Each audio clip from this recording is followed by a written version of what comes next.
Welcome to the Backyard Professor Live Show. I have a very important guest, Dr. John Lundwall, tonight. We are going to be talking about the Book of Mormon text as anachronistic. Now, if you think my mind is strong, and it is,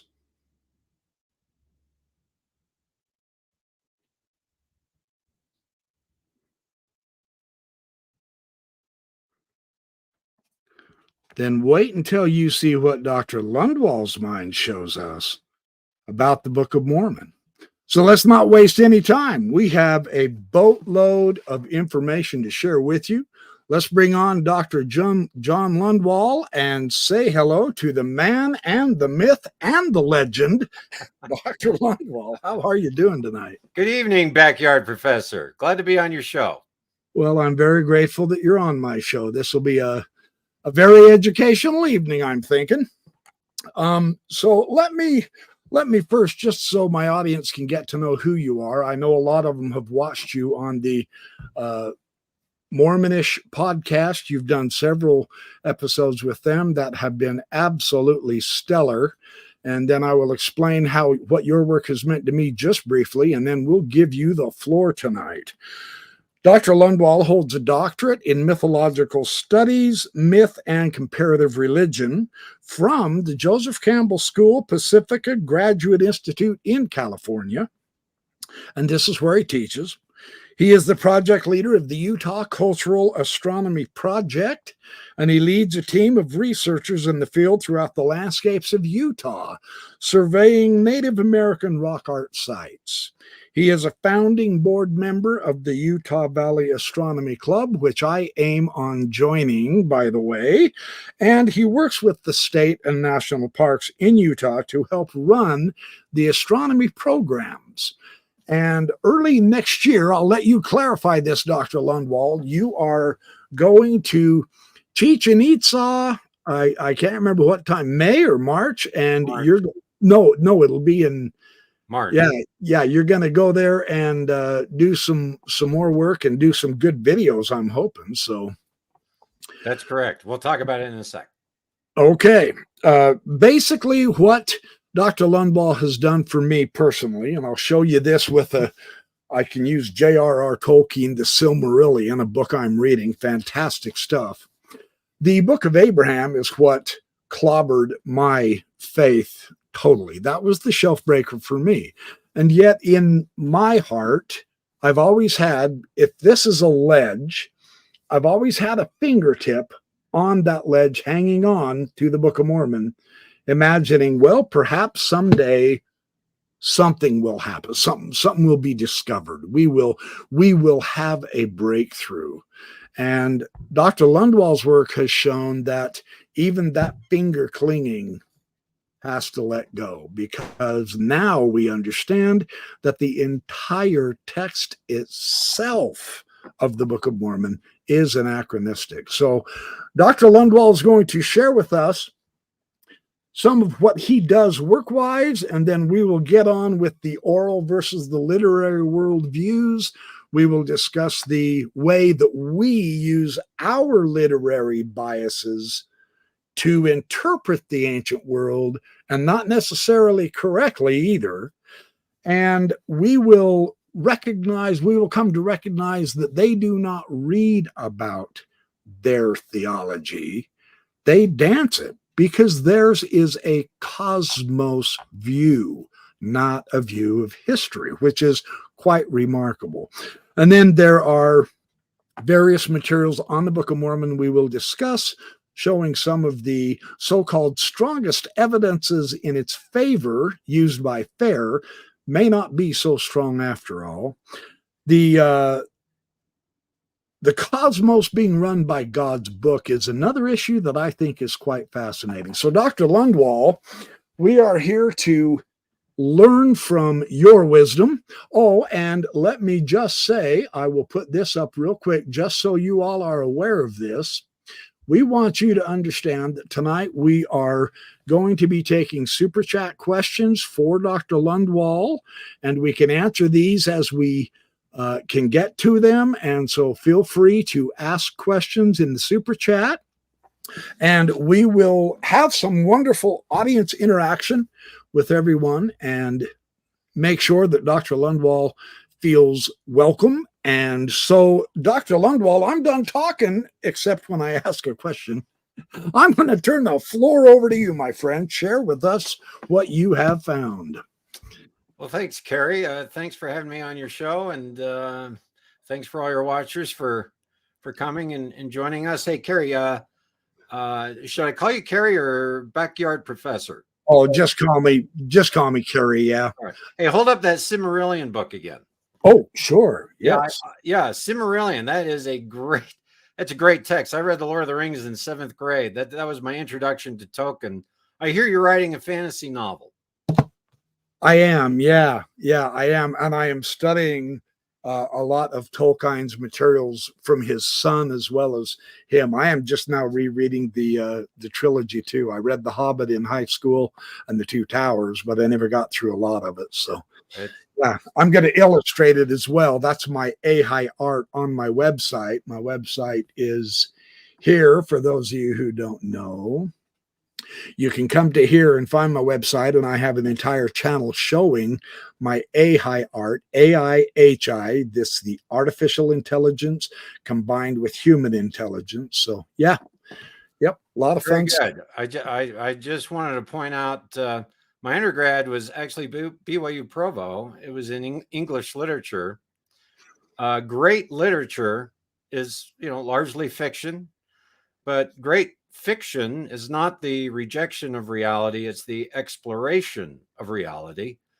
And in fact, when you read great literature, you often are reading a more accurate model of who people are than not. So that's important for the Book of Mormon.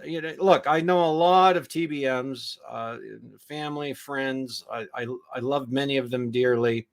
The Book of Mormon means a great deal to them because it has a literary quality to it. It is filled with archetypes that people construct meaning around. They organize their life around. I respect that. I understand that.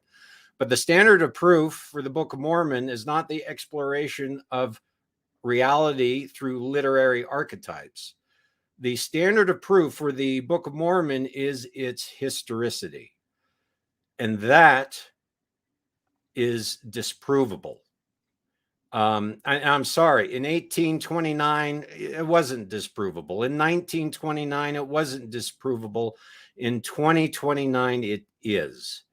And we've got 6 years left. But they're going to use every minute they can to double their bank accounts and their membership and their temple building.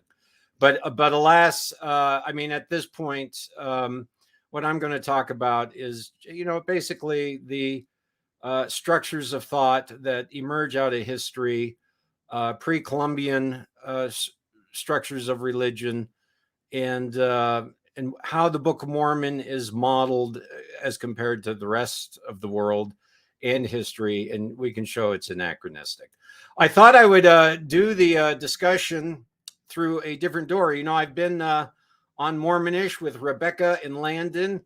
And they are here tonight. I still have a couple podcasts to do with them. They are wonderful. I have to say that I came by this quite accidental.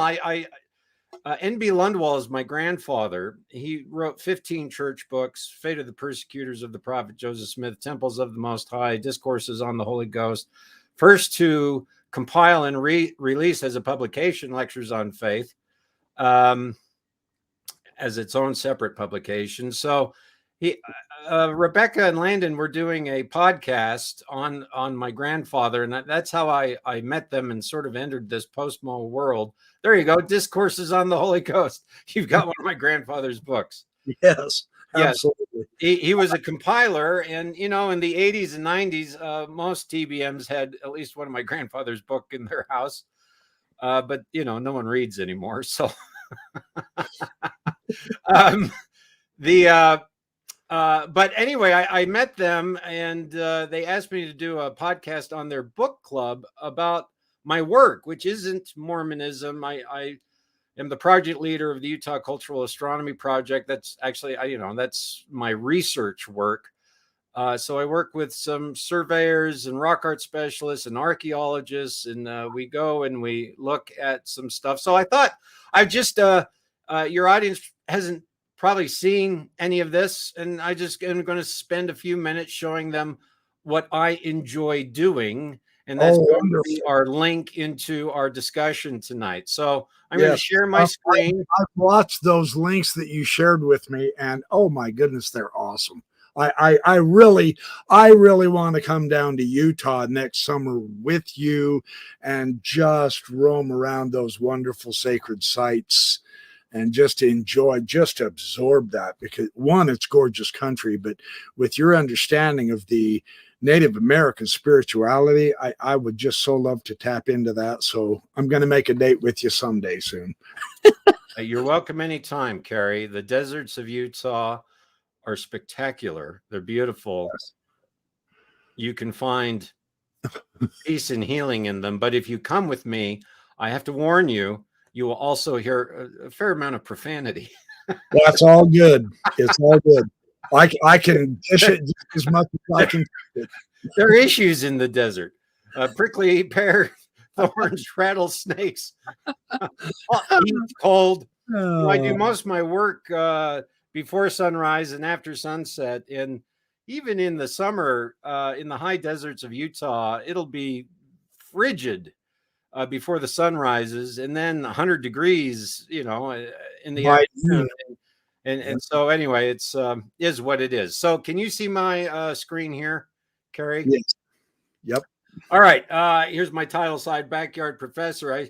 Here is one of the most famous rock imagery panels in the American Southwest. It's the Three Kings panel in McConkey Ranch in Vernal, Utah. I don't know. Can you see my mouse? Yes, I can. Okay, I'm circling the petroglyphs where they're carved. They're high up on a rock bluff, and there's a sun warrior with a sun shield, probably a head or scalp, and several other divine figures all on this panel. These figures are life-size. They're actually pictoglyphs. They're both painted and carved. A lot has been written on this panel, but no one has taken the time to notice that this crack that the people went through, climbed up on the ledge to carve the images, actually, the sun rises in that on the days of equinox. So this is an equinoctial marker. If you stand in front of this panel with your sun warrior and his sun shield, you will see the sun through the stone, March and September, spring and fall equinox. Fantastic. So it's actually, that's one of the things our team has discovered. This is what we look at. It's cosmological attunement. So here's just some sites. This is a sky house in Colorado. There's a rock wall. There was actually a structure here right on a promontory that has a 360-degree view of the horizon. And it has some really unique carved holes in it. So we go to these sites, we survey them.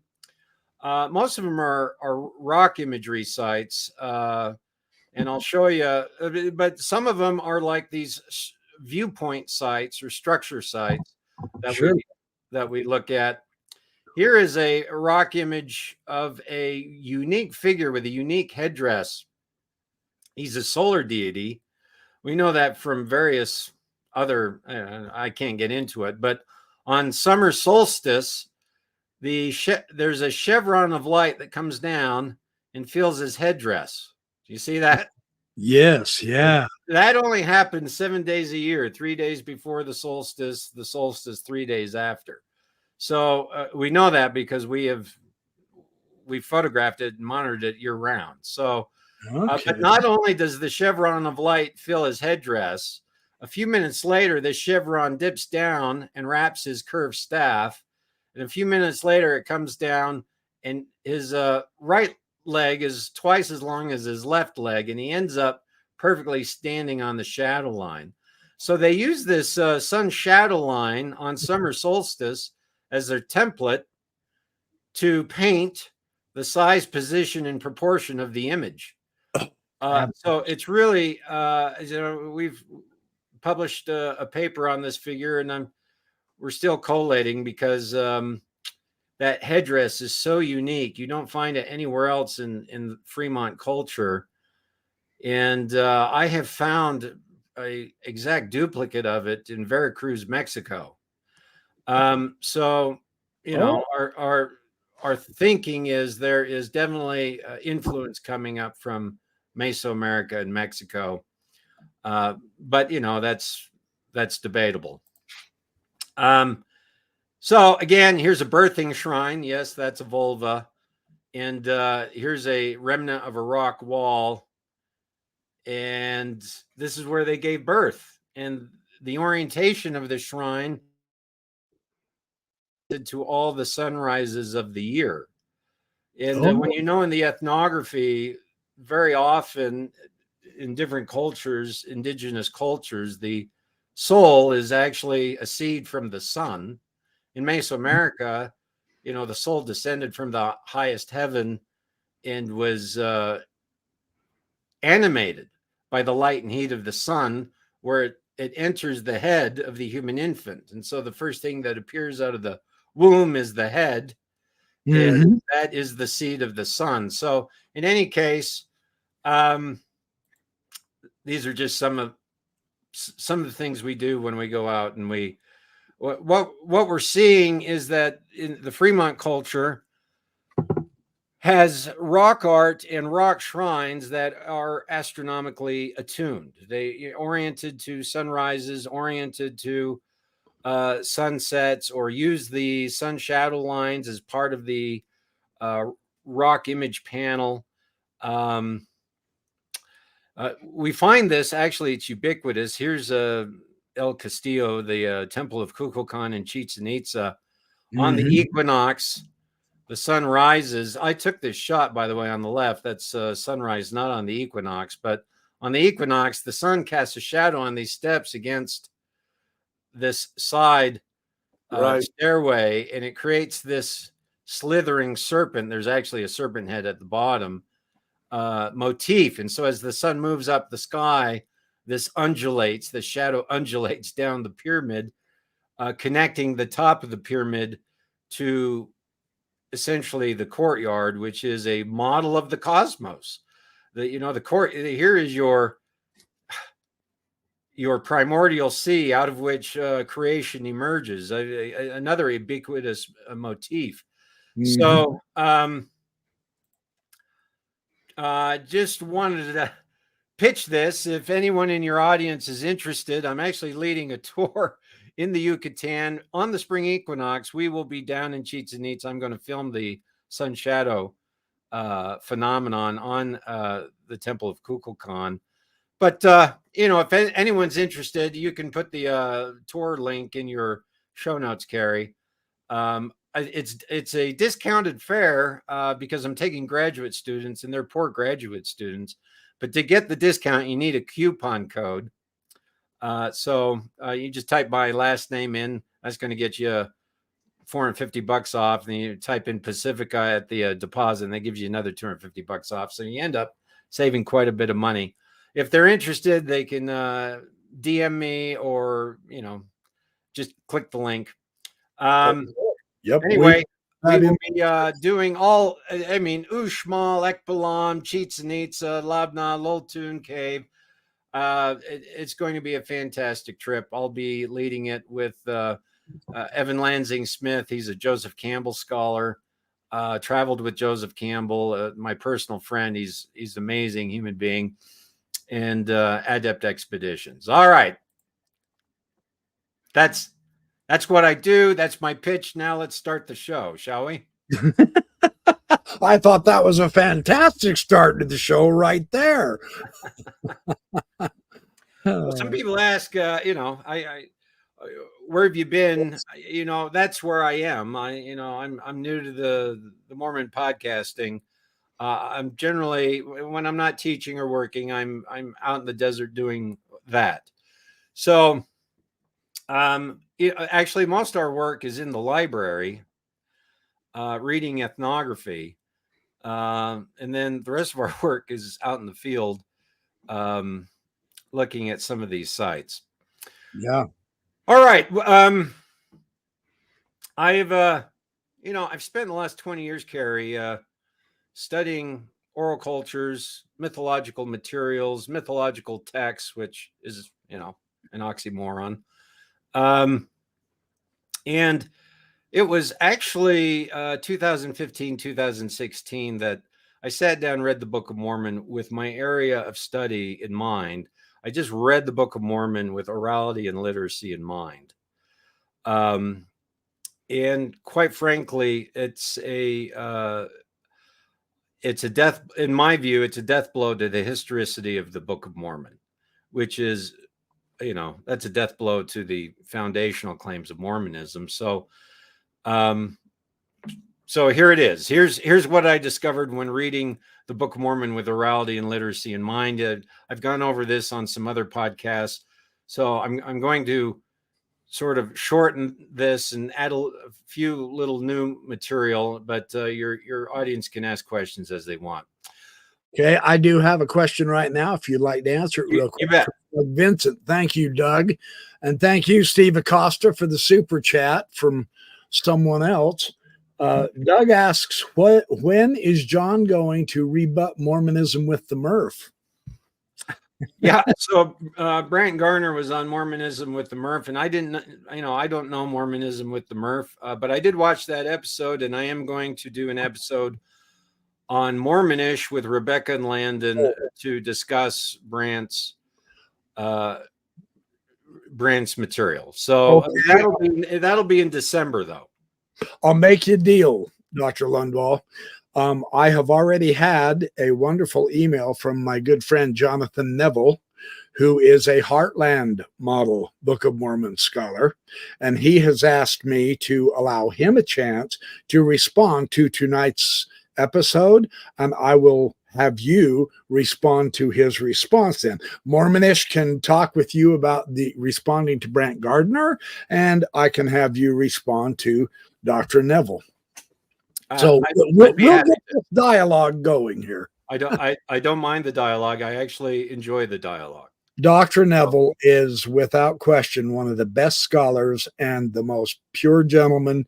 He is in it to learn. So I love his approach. He's not like the apologetics within the church. He is definitely a unique Mormon, and I love the guy. So this will be a good way to dialogue with it. So I love the dialogue. So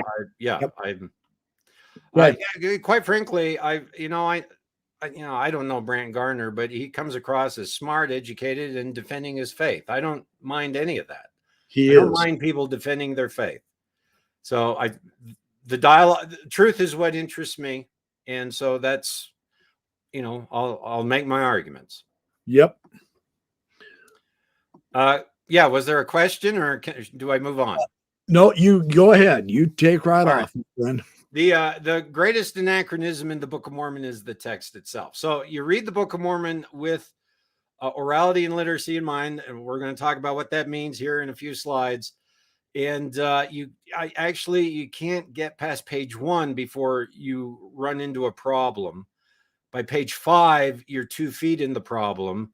By page 100, it is incredibly improbable that this is an ancient text.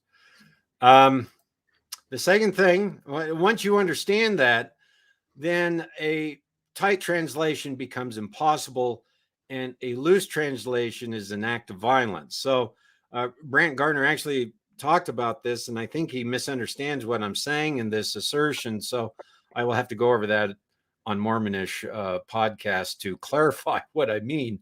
But sure enough, you can't get... There's certain kinds of literacy required to produce the text of the Book of Mormon, which did not exist in pre-Columbian America, nor in 600 BCE Jerusalem. And so if it's in the Americas, it's not in the indigenous population, and it's not imported from Jerusalem at 600 BCE. So where does it come from? Well, and that becomes really problematic. The text of the Book of Mormon cannot be derived from the description of the gold plates. We're not going to talk about that tonight, but I'm just showing you what I came up with as I read the Book of Mormon with orality and literacy of mind. The Book of Mormon characters are fabricated, and the standard proof for the Book of Mormon is set by the priesthood brethren resides only in a tight translation and its literal historicity. Look, Book of Mormon, like the Silmarillion, has some wonderful literary archetypes. Look, it's the New Testament gospel message. It's the Sermon on the Mount, given a new costume, new clothes. But the message is the Sermon on the Mount. So yes, there's truth in it. Yes, people can be inspired by it, but that's not its standard of proof. It must be historical.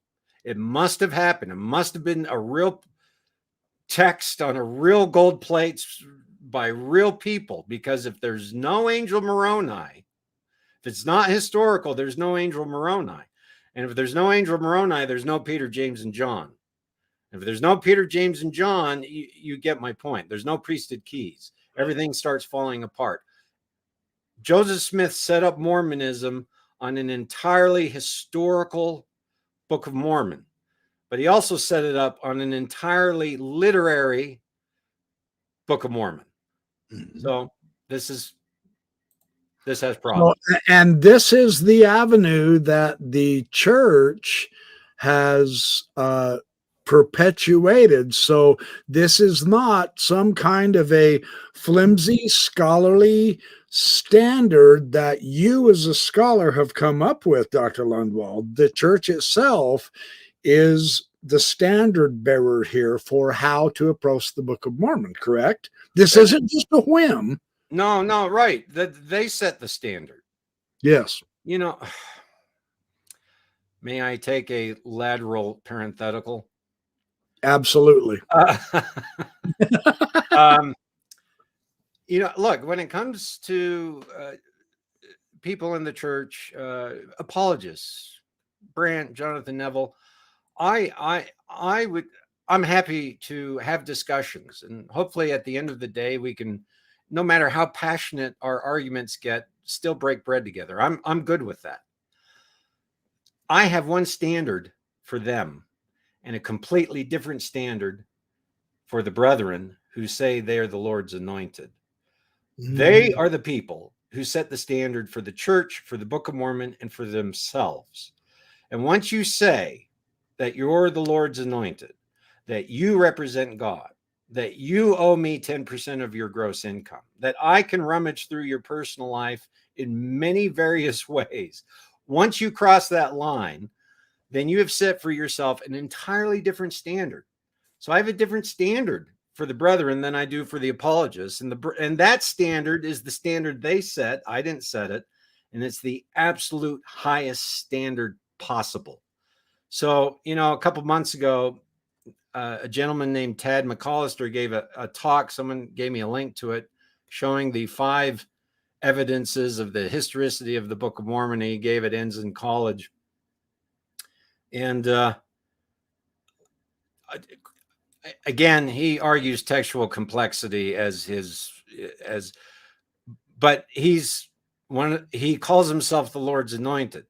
So that person, I say, you must show up with archaeological, anthropological, linguistic, and DNA evidence. Everyone else, I'm willing to make a wide variety of arguments. But for those people, they have to show up with everything. Yeah. And they have nothing. Yeah. And that is unacceptable. I agree. And the way you have worded this is wonderful, because I am 100% with you. I love the dialogue. I don't have to be enemies with someone who thinks differently than me. I hope I'm not their enemy if I don't come to their same conclusions. But the brethren is an entirely different dimension.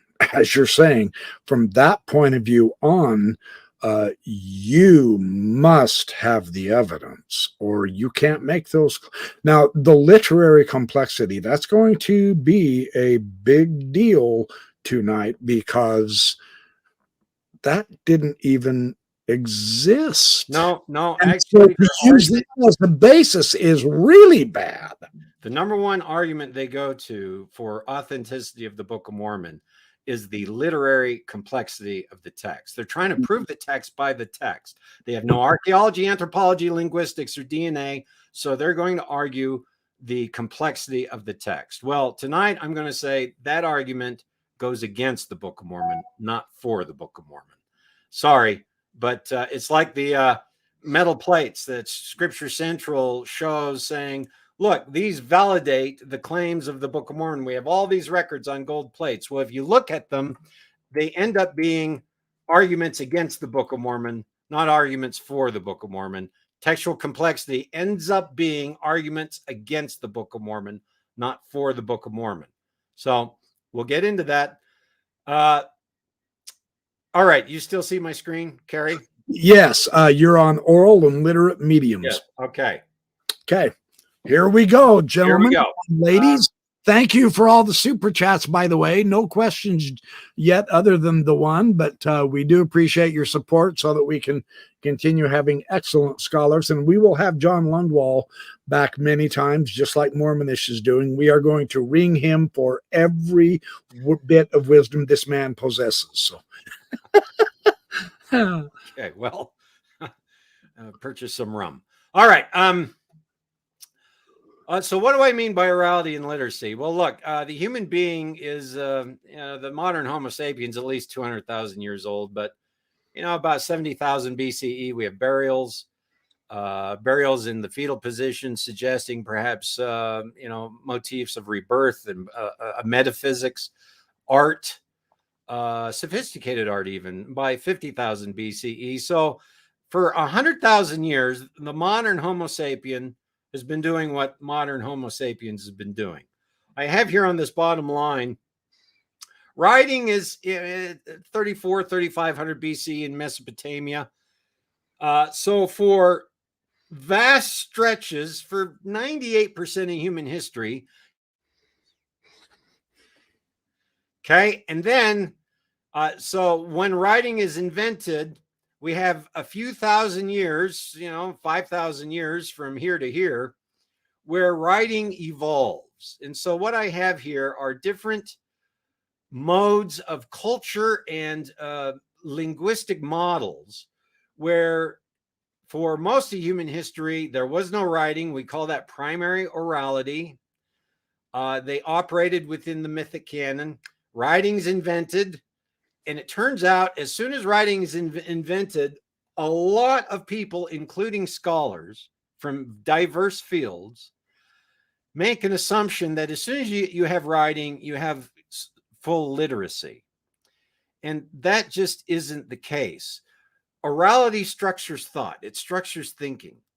Writing structures thinking. So when writing is introduced, your thought processes are still operating in the oral world, but there's slight changes to the code, right? It's like you're using the same hardware, but you've got a slightly different software introduced into human culture. But it takes 3,000 years from the invention of writing to a culture that is thinking in text. During that 3,000 years, the vast majority of it, we call that secondary orality, where you have texts in the culture, they are producing literature, but most of the texts are economic texts, and the religious texts are subsidiary to the oral tradition. The oral tradition is ritual and dance and chant and festival. It's cosmology, it's astrology, it's agriculture.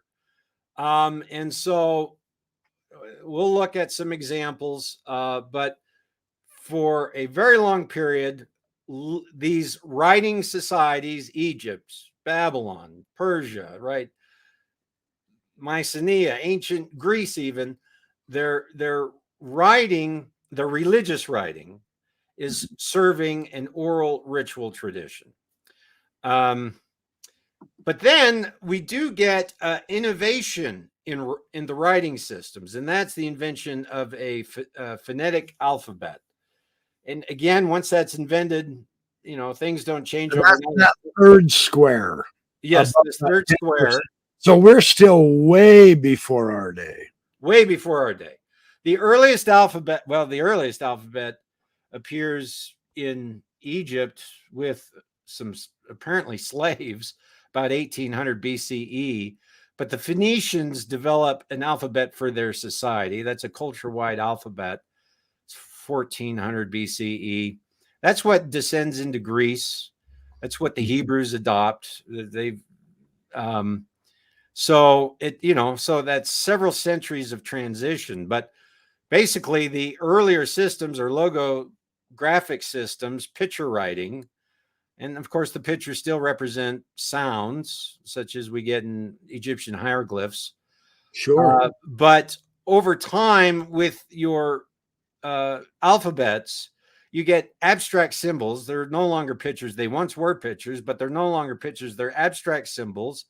True alphabets have less than 30 characters. I guess the largest alphabet's like 35 characters, but most of them are less than 30 characters. These logosyllabic scripts can have hundreds and even thousands of characters. So what happens is your literacy rates start to increase with the introduction of alphabets. And what difference does that make? Well, it makes a huge difference. When less than 5% of your culture reads and writes, and the majority of what they're reading and writing is your economic materials, you're running a city state or an empire, and you have contracts and inventories and payroll. You have all these things that are required to manage a complex social system. Well, you only have, a few hundred scribes in a city of tens of thousands.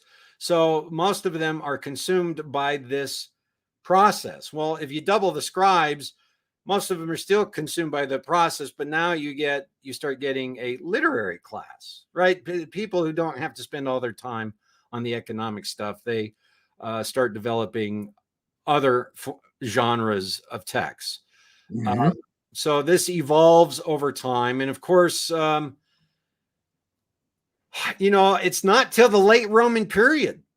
I mean, so turn of the millennium into the CEs, second, third, fourth century CE. This again, we have another innovation in the writing medium, the book. And the book changes. It's before you wrote everything on a scroll. It was written on one side. You unrolled one side. You re-rolled the other side. Very often, religious texts written on scrolls were, you would unroll a portion and read it as part of your liturgy, right? So you read one portion on this day of worship in your ritual cycle, and then you roll it up and unroll the next portion. You read that on the next day of worship on your ritual cycle. Literally, you're rolling and unrolling according to your ritual calendar, Yeah. right? They cut the scroll up and bind it in a binding and make a book. Well, now you can write on both sides, but suddenly it's much easier to access information. If you have a 40-foot scroll and you're trying to find a sentence in there, it takes you forever to find it. With a book, it cuts the time down 100-fold. So it's just these little modest moves that actually have big consequences in culture. So late Roman period, the best estimate we have is about 20% of the population in urbanized areas. Out in the rural fields, hardly anyone reads and writes still, but in urbanized areas, you have about 20% of the population that can read and write. That's your royalty, that's your merchant class, that's everyone, that's your military leaders. Your civilization at this point is being managed by texts. And this is where we get the birth of Christianity, by the way. Christianity is the first world religion that begins through the management of texts. And we just assume that that's the way the world worked. But no, it didn't work that way. Before Christianity, I mean, it starts in Judaism. We'll talk about it. But Right. before that, religion wasn't textual. There was no scripture. People did not carry around a book. And so the Book of Mormon assumes this, and that's deeply anachronistic. That is incorrect. As a whole culture, you mean? As an entire civilization. Civilization, yeah. From day one. Actually, from day one, Lehi, First Nephi chapter 1, Lehi has a vision. He sees Jesus, who holds a book, and he reads from the book about the prophecy of Jerusalem being destroyed, right? Yeah. Well, that vision mimics the vision in Revelation. It's a New Testament motif. So that, it's problematic. You could make some arguments that maybe originally that was a temple motif and it wasn't a book, it was a scroll. And you can sort of dance around the text and make it work, which is what you have to do. But then a few pages later, Nephi and his brothers are going to Jerusalem to retrieve a book. And that's the brass plates, which contain the scriptures, the Torah, the first 5 books of Moses. Yeah. All of Isaiah, including the chapters that weren't written yet. But here's the deal. Deutero-Isaiah is a problem, but the brass plates is a bigger problem. That assumes that there is scripture and that First Temple Judaism had become textual. It hadn't become textual. There was no brass plates. This is a deep anachronism, and we're only a couple pages in to the Book of Mormon, and never mind what the world is Reformed Egyptian, and how in the world did Nephi create gold plates and all the technology surrounding that takes a whole cultural industry. Well, right. That implies a lot of specialized crafting and knowledge that there's no way they could have at that point anyway. Metallurgy doesn't enter. I mean, that's invented South America. Doesn't enter Mesoamerica till the 8th century CE, centuries after the end of the Book of Mormon. I mean, these are really impressive tricks. So with hammered copper, the Mesoamericans work that. See, my friend Barry Richens, who happens to be in the audience, and I have done a show where he talks about the metallurgy and the lack of slag heaps, and the whole idea of the metallurgy of making the swords, etc., in Mesoamerica or North America implies an entire huge cultural industry that has absolutely no evidence. Well, Barry is right. And it should be there. Well, so here's the deal. Their number one argument is textual complexity, which, hold up that Silmarillion again. I get textual complexity, but there it is. So what? Their number two argument is 99% of everything has disappeared. Therefore, we're going to find it as we excavate. But again, 99% of it has disappeared. But if they were making metal swords, there would be an industry, and you would have a fingerprint. You would have your kilns, your slag, your mines. There would be traces. There would be fingerprints. And even if you only found 1 or 2 swords, but you're going to find 1 or 2 swords. So I'd be happy to argue with Neville or Gardner or anyone else, but when it comes to the brethren, I'm sorry, you got to show up with a sword, some Tobaga plates that have 1,000-year history written on them, or you need to get off the stage. That's my position. All right, so I love it. Yeah. So where are we? We are. Hold on. Let me put this back on. You were showing us this oral and literate mediums. We're right up to the point of the print culture. All right. So basically, the Christianity with which we are familiar with is post-Protestant Reformation. It's a primary print culture where we are we think textually. And our religion is text-based, right? It's scripture-based. It's doctrines, it's dogmas, which are all textual. And that is actually, it takes centuries to develop, but that's a very late development. Joseph Smith assumes a fully literate history, and it turns out it's almost fully non-literate. He assumes a fully literate religiosity for all cultures, and this is deeply flawed. Look, the Roman Empire had alphabetic writing. By the early century CE, was literate and was being run by texts. They weren't monotheistic, and the center of their religious centers were not textual. They were still attached to cult. This transition from cult to text, textuality, from truth as cosmic fact to truth as historic fact, really occurs in one spot in history, and that's the birth of Judaism and the writing of the Torah, out of which Christianity emerges. But all of that occurs after the Book of Mormon begins, and actually, the way we think about it, it's centuries after. It takes centuries, even after. It's not the writing of the Torah that turns Judaism into a textual religion. It takes more time. It goes further until it becomes a fully textual religion, let alone Christianity. So it has to seep into the culture.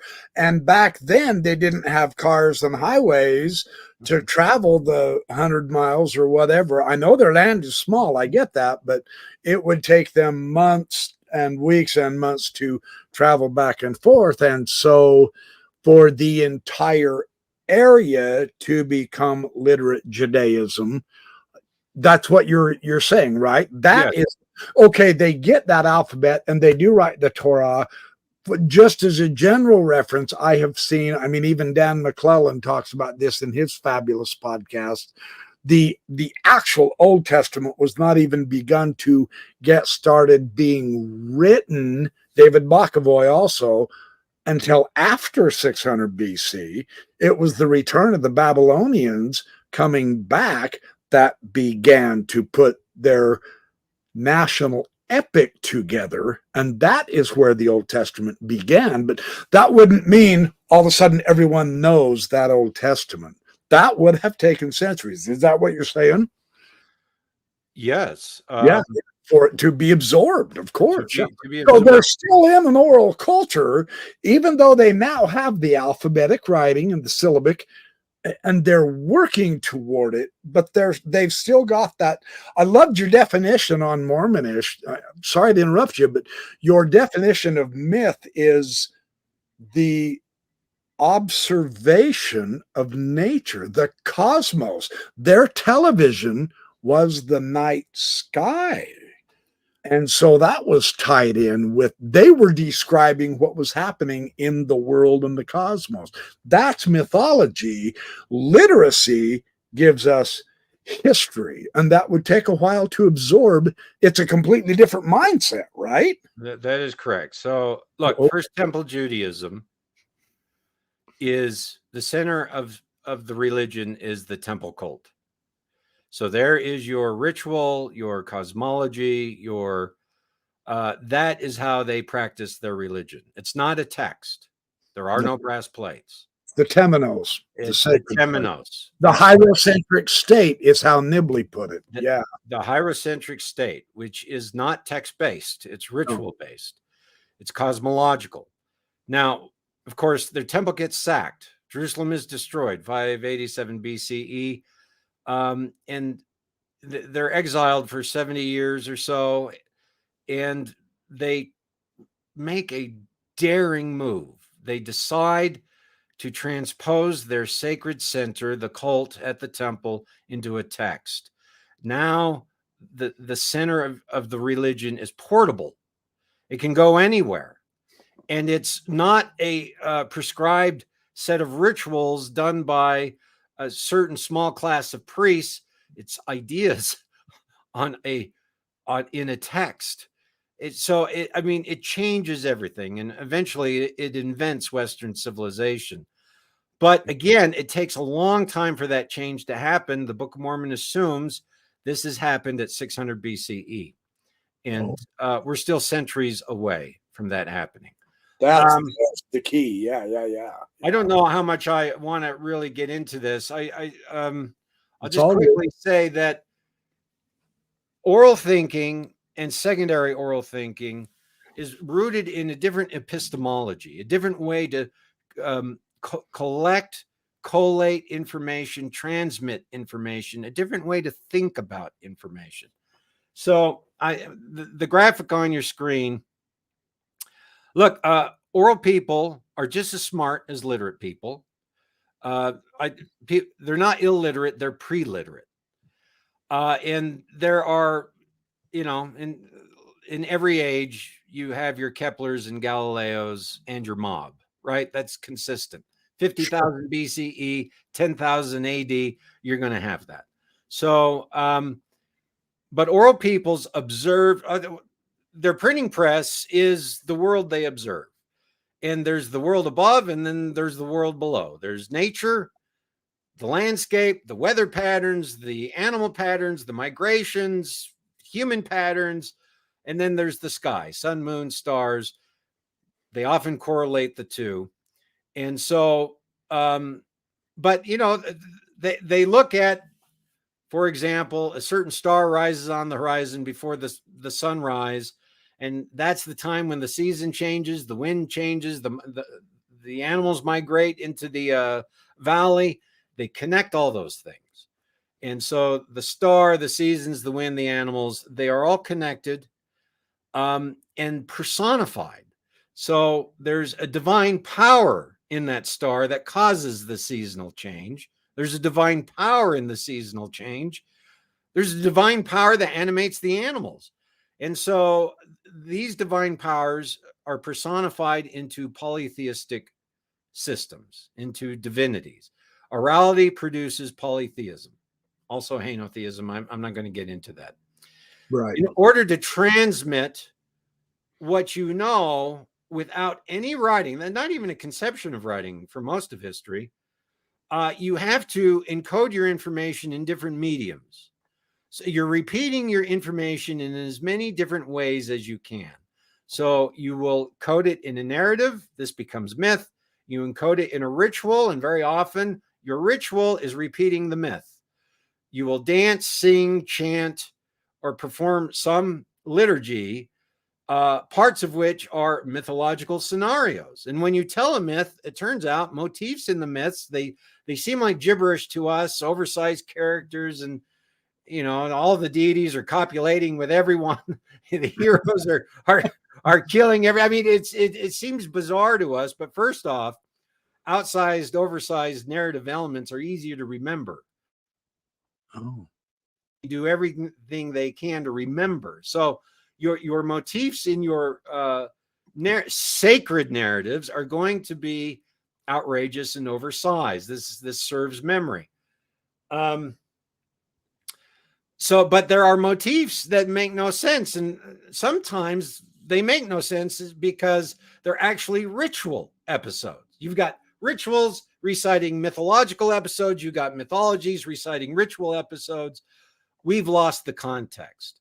When all the ritual is dropped and all you have is a story that was written down centuries after the fact outside of its cosmological and ritual context, sure enough, you've lost the essence of what that ancient narrative once was doing for a culture.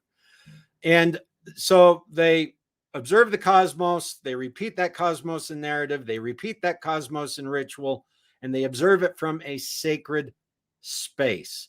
And it turns out that's as important as everything else. The sacred space, the sacred place, the temenos, that's where you tell your myths. That's where you perform your rituals. That's where you very often observe the cosmos.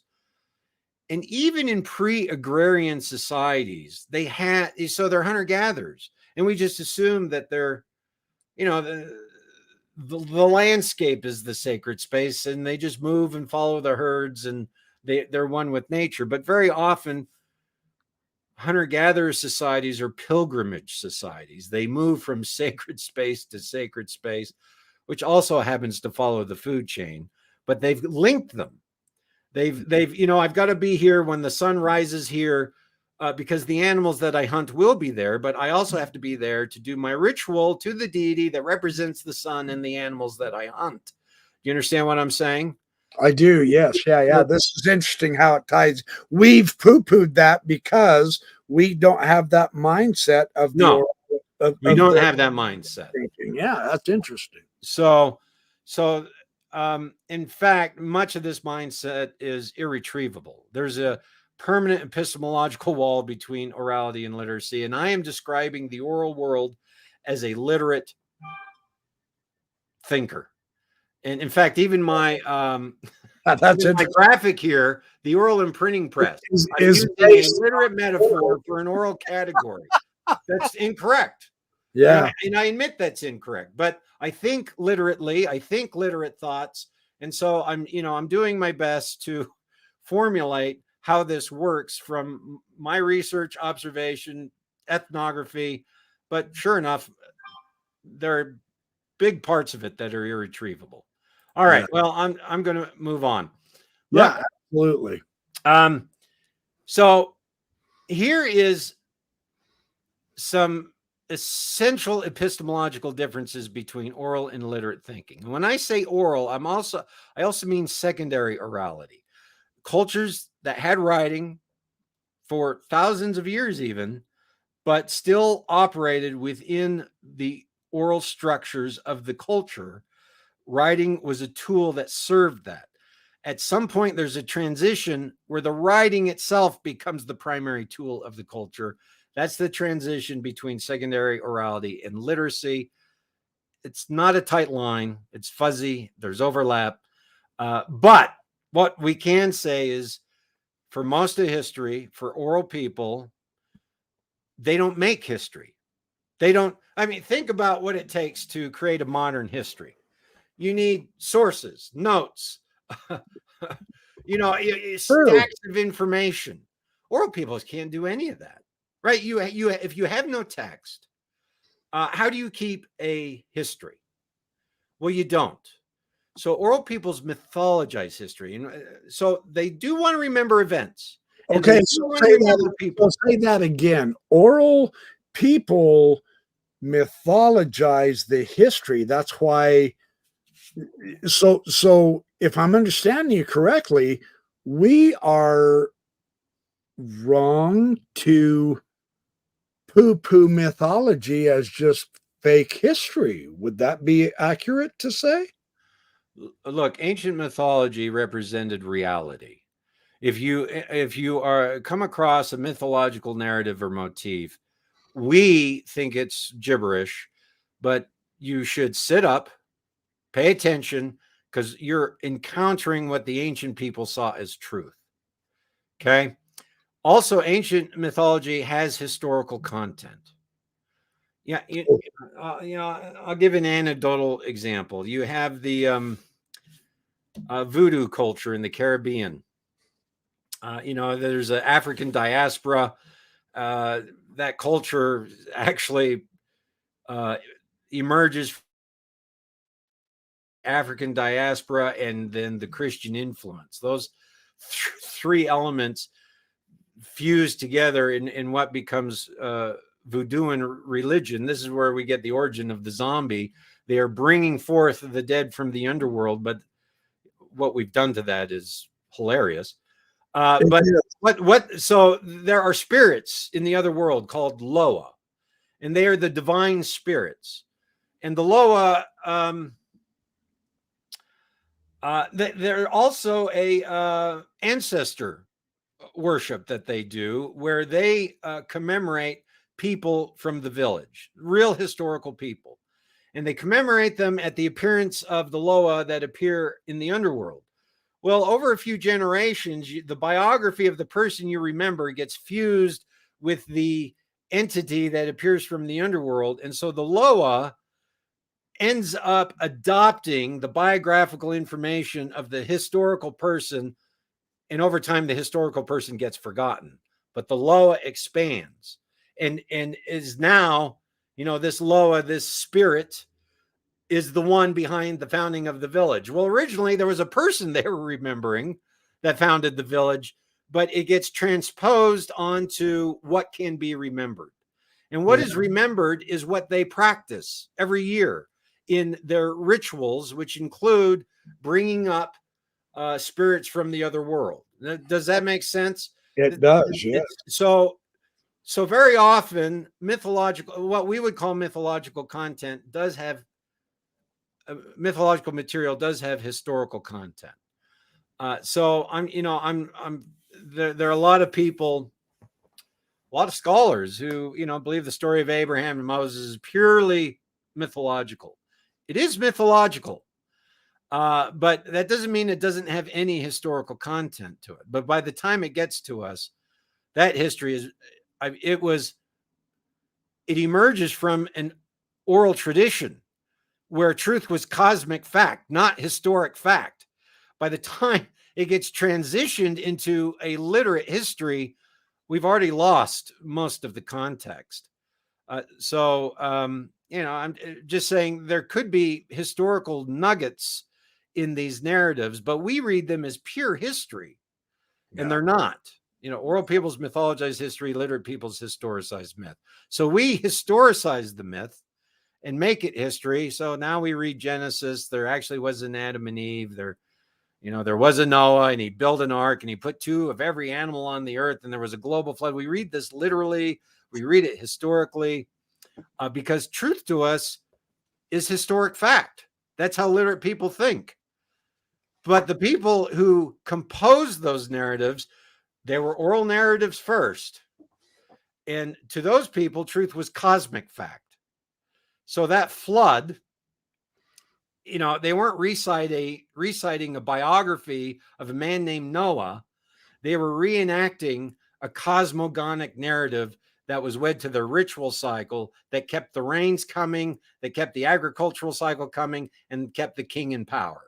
That's what they were doing. That slowly transitions into a historical narrative. Now, if I can just add to that, one of my favorite biblical scholars, William Deaver, his most recent, I think, Beyond the Text, where he discusses the archaeological portrait that has been emerging for the last 50 years, has basically said in here, and this is a gigantic tome, it's 700 pages. He's basically said the same thing you're saying as far as a historical biblical narrative. No, the archaeology does not support that. Early Israel was textual based as the Bible describes them, but there was an Israel. So there is history, but they also were not technically literate as a culture. And so that's quite remarkable. I'm just showing you from a biblical scholarly point of view. This isn't Dr. Lundwall pulling out an anti-Mormonism to slap the church with. No, we're talking on a seriously factual mythological basis, not meaning fake history. That's what I love about this presentation of yours, because Joseph Campbell, whom you admire and study, and Hugh Nibley, whom we both admire and study, both men, have also noted that there is a mythological basis, but that doesn't mean that's just myth, that's fake. No, that's our modern distortion of the reality. Would I be fair in saying that? That is correct. Look, there is no literary religion in the Bronze Age. Doesn't exist. Right. And the Book of Mormon. And that's the age of Homer, right? 800 BC. Well, the Bronze Age is, that goes to about 1100 BCE. Then, but there is no literary religion until Judaism. Yeah. So remember, the Book of Mormon requires there to be deep in antiquity a literary people in a literary religion. That's the Well, Jaredites. the Pearl of Great Price takes it all the way back to Adam. It takes it all the way back to Adam, right? Adam, Remember- Abraham, brother of Jared. Yeah. We'll get into this. I really got to get moving. Okay. Yeah, you're good. You're good. To oral people, truth is cosmic fact. To literate people, truth is historical fact. So I just want, again, I want to point out, because I've created some confusion, because when I talk about secondary orality, those are cultures with texts, right? They have literate scribes, and they are producing literature, and they are writing history, which is mostly just what the king did, mostly who the king killed. Victory scenes and king's lists tends to be the only histories you get for the most part. And so, but to oral people, truth is cosmic fact. It's what they're observing in nature and how nature transforms, and they want to attune themselves to that. Those are the pictures I showed you starting the episode. They will attune themselves to the cycles of the sun, to the cycles of the animals, put those into rituals, and then copy those cycles in rituals to gather the power to operate their society. Truth is cosmic fact. Well, truth is cosmic fact through the Bronze Age. Truth is cosmic fact in First Temple Judaism, right? Truth is cosmic fact in, through the Roman Empire. So to literate people, truth is historical fact. So there's a change that happens, takes a long time, and actually again, that's well after the writing of the Torah, where that transition occurs in the minds of people in a culture. So, all right.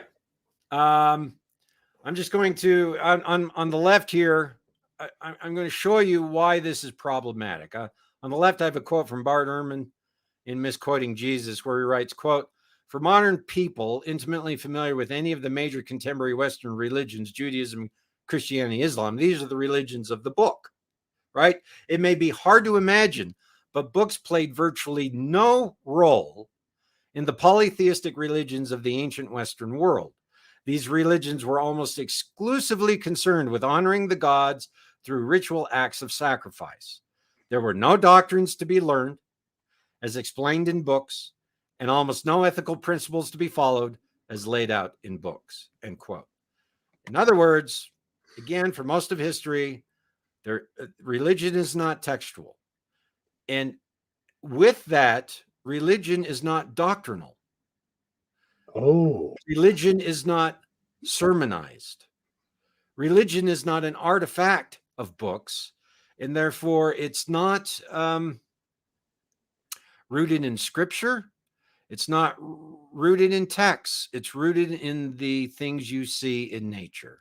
It's the dance of the cosmos. The dance of the cosmos. Which we have, as you noted, and which I have studied really seriously in the Acts of John, the round dance of Jesus, which Nibley tied into the temples, as you well know. I thought that was one of his best articles as an apologist, and now I think it's one of the better articles as just giving us the background for, hey, this is still mythological thinking here, not literate thinking. So that's fun stuff. Why don't we do a show? I'll do a show on the cosmic round dance of the ancient world.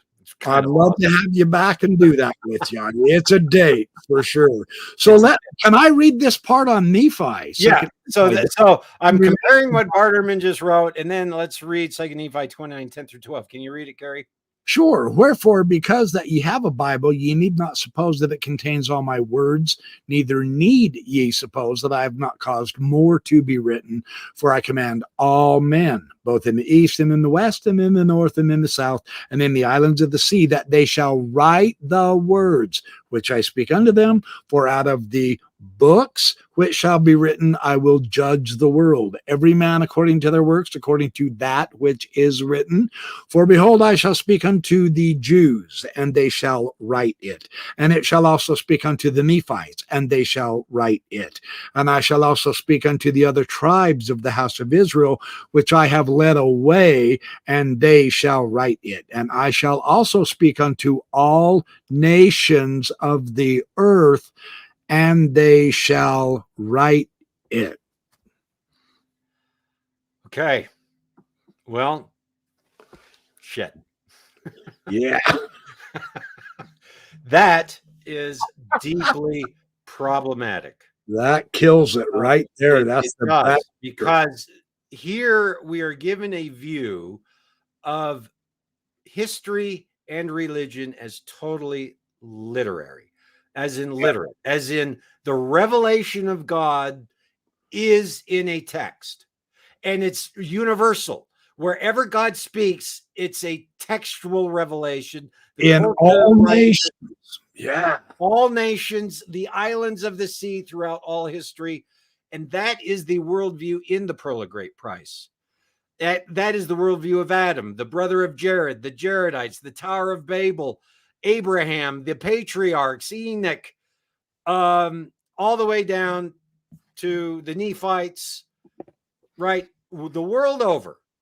And so Even the nations that aren't in the Bible and the Book of Mormon, he said, I will say to correct. men in all nations. So we're talking Australia, Right. we're talking Russia, Siberia, we're talking China, we're talking all nations, assuming a literal history. Am I off base in saying that? No, That that's seems correct. to be what it says. Whoever composed the Book of Mormon had a literate view of history that people read and wrote all the way back, and that God revealed himself in writing. And that is a biblical view. It's it takes a long time. That's a very it's a very late biblical view. Moses is a prince of Egypt. He goes out in the desert and receives a revelation from God. And what is it? It's a pair of written tablets. Right. So that is a biblical view, but it's not historical. And again, nor is it First Temple Judaism. So when I say biblical view, I mean very late biblical view. That view does not exist in 600 BCE. And that view does not exist the world over far past 600 BCE. It never exists in pre-Columbian Americas, North, South, Central, Antarctica, the Arctic, the islands, doesn't exist. Maybe Narnia, but hey, we have a super chat question I'd like to bring up by JC. Yeah. Has Dr. Lundwall applied his analysis to the Book of Abraham? Great materials available. If not, team up with BYP to do this, please. Should we plan on doing a whole episode on that, or do you want to touch on that tonight sometime? Or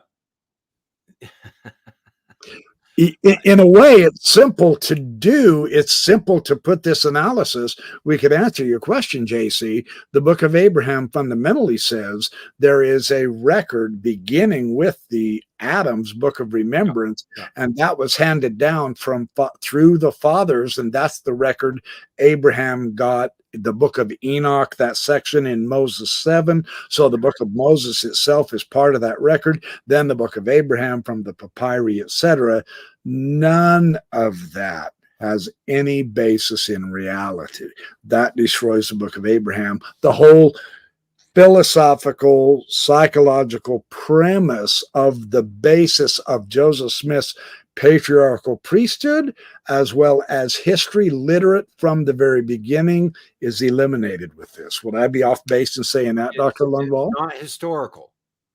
There it is. Historical. And you can believe a lot of things, but Mormonism set this up that it must be historical. It must be historical. It must be written for those priesthood keys. That's the way they set it up.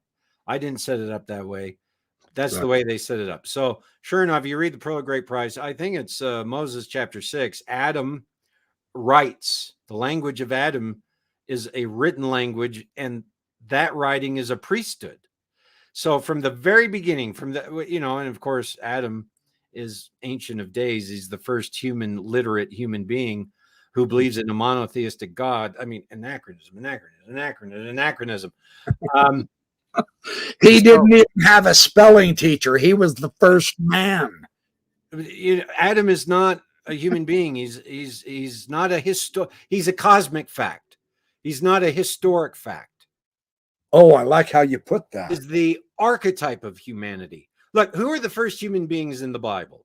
It turns out it's not Adam and Eve. Human beings born from the womb. Adam was made by clay. Eve was taken from the side of Adam. These are the archetypes of humanity, the prototypes, the mother of all living. They're not human beings. And actually, the Jewish scribes on purpose wrote it that way. The first human beings mentioned in the Bible, do you know who they are? Wouldn't be Methuselah, the longest living one. No, it's Cain and Abel. Cain and Abel. I was going to say Cain and Abel. They're born from the womb. They're the first humans. Yeah. And their story is about murder. I mean, it's genius. I just think the Bible is composed. It's literary complexity and literary genius, but that doesn't mean it's historical, right? You can say the Book of Mormon has literary complexity and literary genius, but it must be historical. It must be. That Moroni has to be there holding those plates, or else none of it else works. Or else there is no Peter, James, and John, and there are no priesthood keys, and it's wrong. So it turns out the Bible doesn't have to be historical to be true, but the Book of Mormon does have to be historical to be true. That's the way they set it up. I didn't set it up that way. They set it up that way. So I'm going to hold them to that. They're the ones walking in saying, I'm the Lord's anointed. I'm going to say, show me the archaeology, anthropology, DNA, linguistic. It's got to be literal. It's got to be historical, or you're a fraud. All right. And now may I just put a point in, just in case there are apologists who will watch this and listen to it. This is not presented as a basis of looking for a sign. This is just saying, if you're going to make a claim, then you must have a basis to give us a reason to believe that claim. Have faith does not get you past the gap of no evidence. Faith cannot close that gap. I'd just like to throw that in there. Yeah. God has never asked his saints to doubt their doubts before they doubt their faith. But one thing is certain.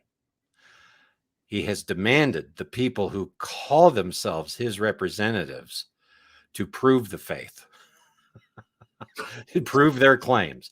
So I listen, they have put themselves up on a standard that I find to be impossible. You're going to do that? Wow, I tip my hat off to you, but you got to show up and do it. And none of you do. So well, they do perform rescue missions, so we'll give them a small minor quarter point of effort. I'm not giving them a quarter point. Okay. They have negative points. The TBMs, look, the Mormon church is full of good people. I mean, I don't want to go down this road. Full of good people. The Mormonism has an enormous amount of goodness in it. 99% of it is given to it by the people who live the archetypes of truth. Good for them. I salute them. That's the bottom up. From the top down, Mormonism is full of rot, and that's unforgivable. So somehow the grift has happened where the top leaders have convinced the bottom disciples that they are to be held to the lowest standard of proof, while the people are to be held to the highest. It's the other way around. I don't know how that happened, but it happened. All right. No, that was a great rant. I love it. I don't mean to rant. I love it. My audience loves it. It's all good. Okay, well, I'm going to hear it. So it's all good. So here's the difference between religion, where truth is cosmic fact, and religion, where truth is historic fact. Religion, where truth is the observations of nature, which are personified into rituals and cosmology. Religion, which are sermons, histories, and doctrines and laws. right? On the left, I have Isaiah writing a text, and on the right, I have a Mayan priest dancing the cosmos. Oh, wonderful. So, Absolutely awesome. but here on the right, that's your religion for almost all of history, including the periods in the Pearl of Great Price, the days of Adam, Enoch, brother of Jared, Abraham, Moses, all the way down through First Temple Judaism. There is no religion of the book before the Torah is written. Okay. So this structures thought, dances, ritual, cosmology, think, laws, doctrines, sermons, histories. That structures the way people think. And this comes much later after the fact. So the Book of Mormon assumes the left is historical and eternal, when in fact it's temporary and recent. So here's an example of what I'm talking about. Here's the earliest corpus of religious texts. They're the pyramid texts and the Pyramid of Unas. You don't get laws, sermons, doctrines. You don't get, speeches on charity, love, goodness, repentance, the judgment bar. I mean, there is a judgment. But there you go. What you get are texts that are cosmic facts. They are ritual episodes repeating cosmological and mythological scenarios. And so they are, look, if that star appears and it causes the plant to sprout, then that star is causing life to emerge from the earth. Now, if I do a dance and a ritual that mimics the power of that star, in other words, I wait for the star to rise, then I do my ritual and I sing a song that is the song I sing when I plant my seed to grow the plant. I synthesize all these things. Now I carry the power of birth, right? And so you get these rituals of birth and rebirth. It's more complicated than that, but they're analogically thinking and cosmologically attuning themselves to what they observe. We don't think that way, but it turns out in an oral world that's immensely rational. They're just looking what is happening in front of them and then trying to repeat it. And it turns out nature's full of miracles. Daily, right? There's a cycle. And here's one of them that we both read, Jeremy Nadler. Yes. The shamanic wisdom in the pyramid texts. You're talking about observing nature.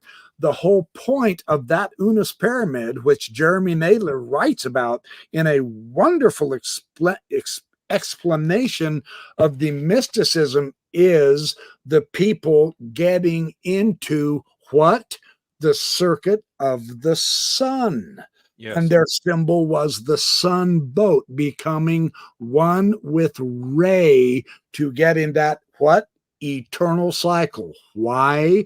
Because the sun keeps showing up in the east every day. He's reborn, and then he goes across the sky and he dies in the west. Then he goes through the underworld. I mean, that is the essence of the Egyptological wisdom material, but it's not stupid. We look at that and we say, anybody knows that the sun is not a boat. Well, don't literalize it. If you concretize the metaphor, as Joseph Campbell properly says, you miss what it's pointing to. Yeah.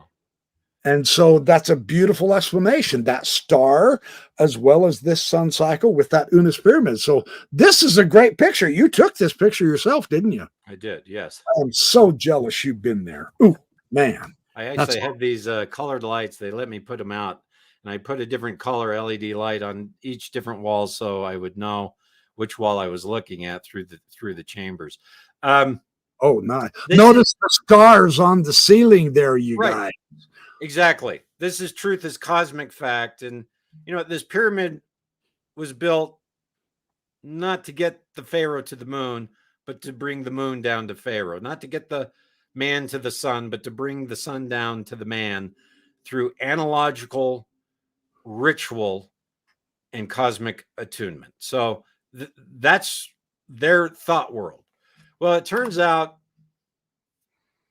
that thought world extends way past the pyramid text. So here's another example of that thought world. Here are 3 examples of ancient gold plates with writing on them that Mormon scholars use to show the veracity of the Book of Mormon: Darius gold plates, Etruscan gold book, Pergi golden tablets. And these artifacts belong to truth as cosmic fact, not truth as historic fact. These artifacts belong to a different thought world. They're all ritual tablets. All the writing on here reflect ritual scenarios. The Darius plates and the Pergi plates are dedicatory rituals. They were on the left, right, probably nailed to a temple post, but they are uniting heaven and earth in a dedicatory ritual and prayer. And that's why they're written on gold, because gold was reserved for the divine realm. It's alchemical thinking. We don't think this way, but they are only going to reserve golden tablets for divine writing, and the writing itself is actually a ritual. It's not a text, right? This plate was buried in the foundation of the palace, the Darius plate, when it was dedicated and ritualized by priests. So this is your dedicatory prayer, which makes it a divine precinct. Once you put that in there, the God dwells in the palace. The God dwells in the temple. The Etruscan gold book is a ritual, afterlife ritual. None of these are historical texts, nor would you write a historical text on gold tablet. You would write a ritual text on gold tablet. And this is true in the Near Eastern context, in the biblical context, and even in the American context, because we do find some Mayan golden discs, but they are entirely ritual discs. So, Mormon apologists say, hey, this proves the veracity of the Book of Mormon. No, it does not. This shows the improbability of the Book of Mormon. Do you understand what I'm saying? Absolutely. And keep saying it. This is really critical because FAIR is saying these rank as the 5 most important archaeological evidences in favor of the book. This is the pinnacle to FAIR Mormon for believing the Book of Mormon is a literal historical text, and yet not one of these is a literal historical text that has 14 or 15 leaves and plates bound together by rings at all. They aren't even in the same league of kind of writing or kind of subject. If this is the best that FAIR, the organization I helped found, if this is the best they can do, then I made the right damn decision to quit. I can't say it plainer. Well, Gary, I'll just, that's awesome. I just reiterate, I'd be happy to discuss with FAIR all day long. But when it comes to the brethren, you can't show these. Okay, can I break in real quick? Steve Acosta says something. I once heard John Gee, that's the Mormon Egyptologist, talk about how the Pergi golden tablets are evidences that the Book of Mormon is true. These are the ones on the right. Correct. So just so you know, the scholars are in line with the ridiculous FAIR product of evidences that this. Now, it's real interesting because what I've noticed, Dr. Lundwall, is because I've studied the Book of Abraham and all that jazz, is none of Gee's arguments with the papyri and the relationship with the papyri to the text and all that, the translation issues, the missing scroll, the longer scroll, which scroll is supposed to be the original of the Book of Abraham. Not one of his arguments in his career, 40-year career of defending the Book of Abraham, is actually accepted either by the all of the LDS scholars, nor by the Egyptological world. So for him to say these purgy texts are good evidence for the Book of Mormon, would you care to show why that's not the case? Well, because the Book of Mormon is a completely different genre of from a completely different epistemological model. Look, if I went into a stake center and filled the baptismal font with water, and then I bathed in it and I shaved in it, I did my toiletries, ate my breakfast next to it, and then everyone came to church, what would people say? They would say, what are you doing? We don't do that. That's not what that is for, right? So that's the difference here. The Pergi Golden Tablet is a baptismal font reserved only for a ritual act. Oh. It's not a surface upon which you write a history. It is a sacred text, which is a sacred ritual which unites the temenos to the divine realm. So you use the Eucharist cup for the Eucharist, you use the baptismal font for the baptism, and you use the gold plate for the divine ritual. So that disqualifies a text like the Book of... No culture in the ancient world would think we're going to write 1,000-year history on golden plates. I mean, they wouldn't. First off, it's so impractical to do. But yeah, what's the assumption behind their actual existence? Right. It's so impractical to do, but also it's impious to do. Right? That gold is a special alchemical element that can be used in a ritual to connect you with the divine. So you're going to use it for your divine ritual. You're not going to use it. Again, 1,000-year history assumes a fully literate culture, which didn't exist either. There's nothing that works here. No matter how you turn this Rubik's Cube, nothing. The only way you make this Rubik's Cube work is if every side is the same color. Which, as it turns out, that's the job. That's the job of the Mormon Church, is to make every side the same color. I know I use a Rubik's Cube metaphor. Maybe people don't even know what they are anymore. Although there is a new kid with autism who set the world record. He solved the Rubik's Cube in under 3 seconds. I watched it. I don't absolutely breath. No. And someone else mixed it up and then handed it to him. No joke. It was fabulous. So. Huh. Well, but a Mormon could beat him because all of the colors on the cube are the same for the Mormon. So they just flick it once and say, there. This is the true Rubik's Cube. That's amazing. Well, there you go.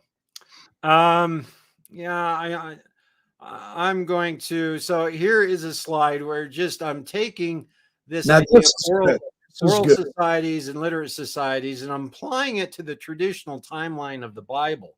Excellent. And I am showing that, look, the age of the patriarchs, that's contemporary with the pyramid texts of Unas. In the Levant, you have nomadic oral tribes. They're not even... There's a few scraps of writing in those hill tribes, but they're largely primary oral. And if there is writing, it's 1% of the population. Then, you have Abraham, 1800 BCE, traditional date, plus or minus a few centuries.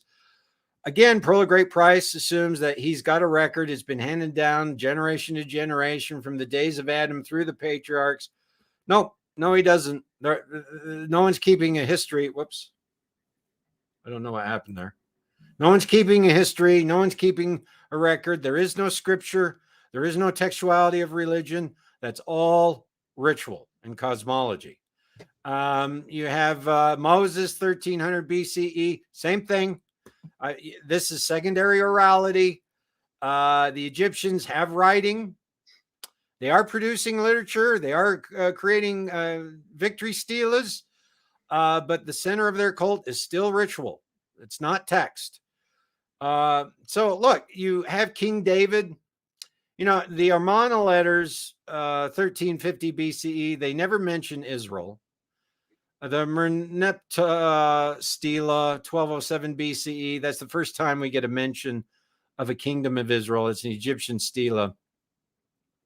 And so somewhere probably between 1350 and 1200 BCE, the kingdom of Israel emerges, which is about pretty good, because that's about where we assume the Bible tells us that's the case. But all of that is still in oral tradition as far as the religion is concerned. Right. We have King David, 1000 BCE, the establishment of the kingdoms of Israel and Judah. Look, after David, we get Solomon, and he even in antiquity, Solomon was known as the wise king. But if you read the biblical text, you know, besides the one example where he saves the infant from two women, one the mother and then another woman, and he goes through that scenario, and in gospel doctrine, that story is read and said, oh, he was a super wise king. Well, it turns out he was a dullard. He was if you read the text, 3:1, he overspent everything. He exacted tribute from his own people to the point of tyranny, and he married 3,000 women. Right? He was breaking the ethical cultural law, and so the guy had serious problems. The fact that gets all recorded in the Bible is really quite amazing. If it were the Mormon priesthood writing the text, he would have been sugar-coated and been lionized. But it turns out the biblical scribes canonized the critics of the culture, and I think that shows a great deal of wisdom. Having said that, the tradition of him being a wise king, as some scholars have noted, probably descends from the fact that he built a library as part of his city building project. And he was collecting written texts, 900 BCE. Those texts would not be scripture. They would be your wisdom texts.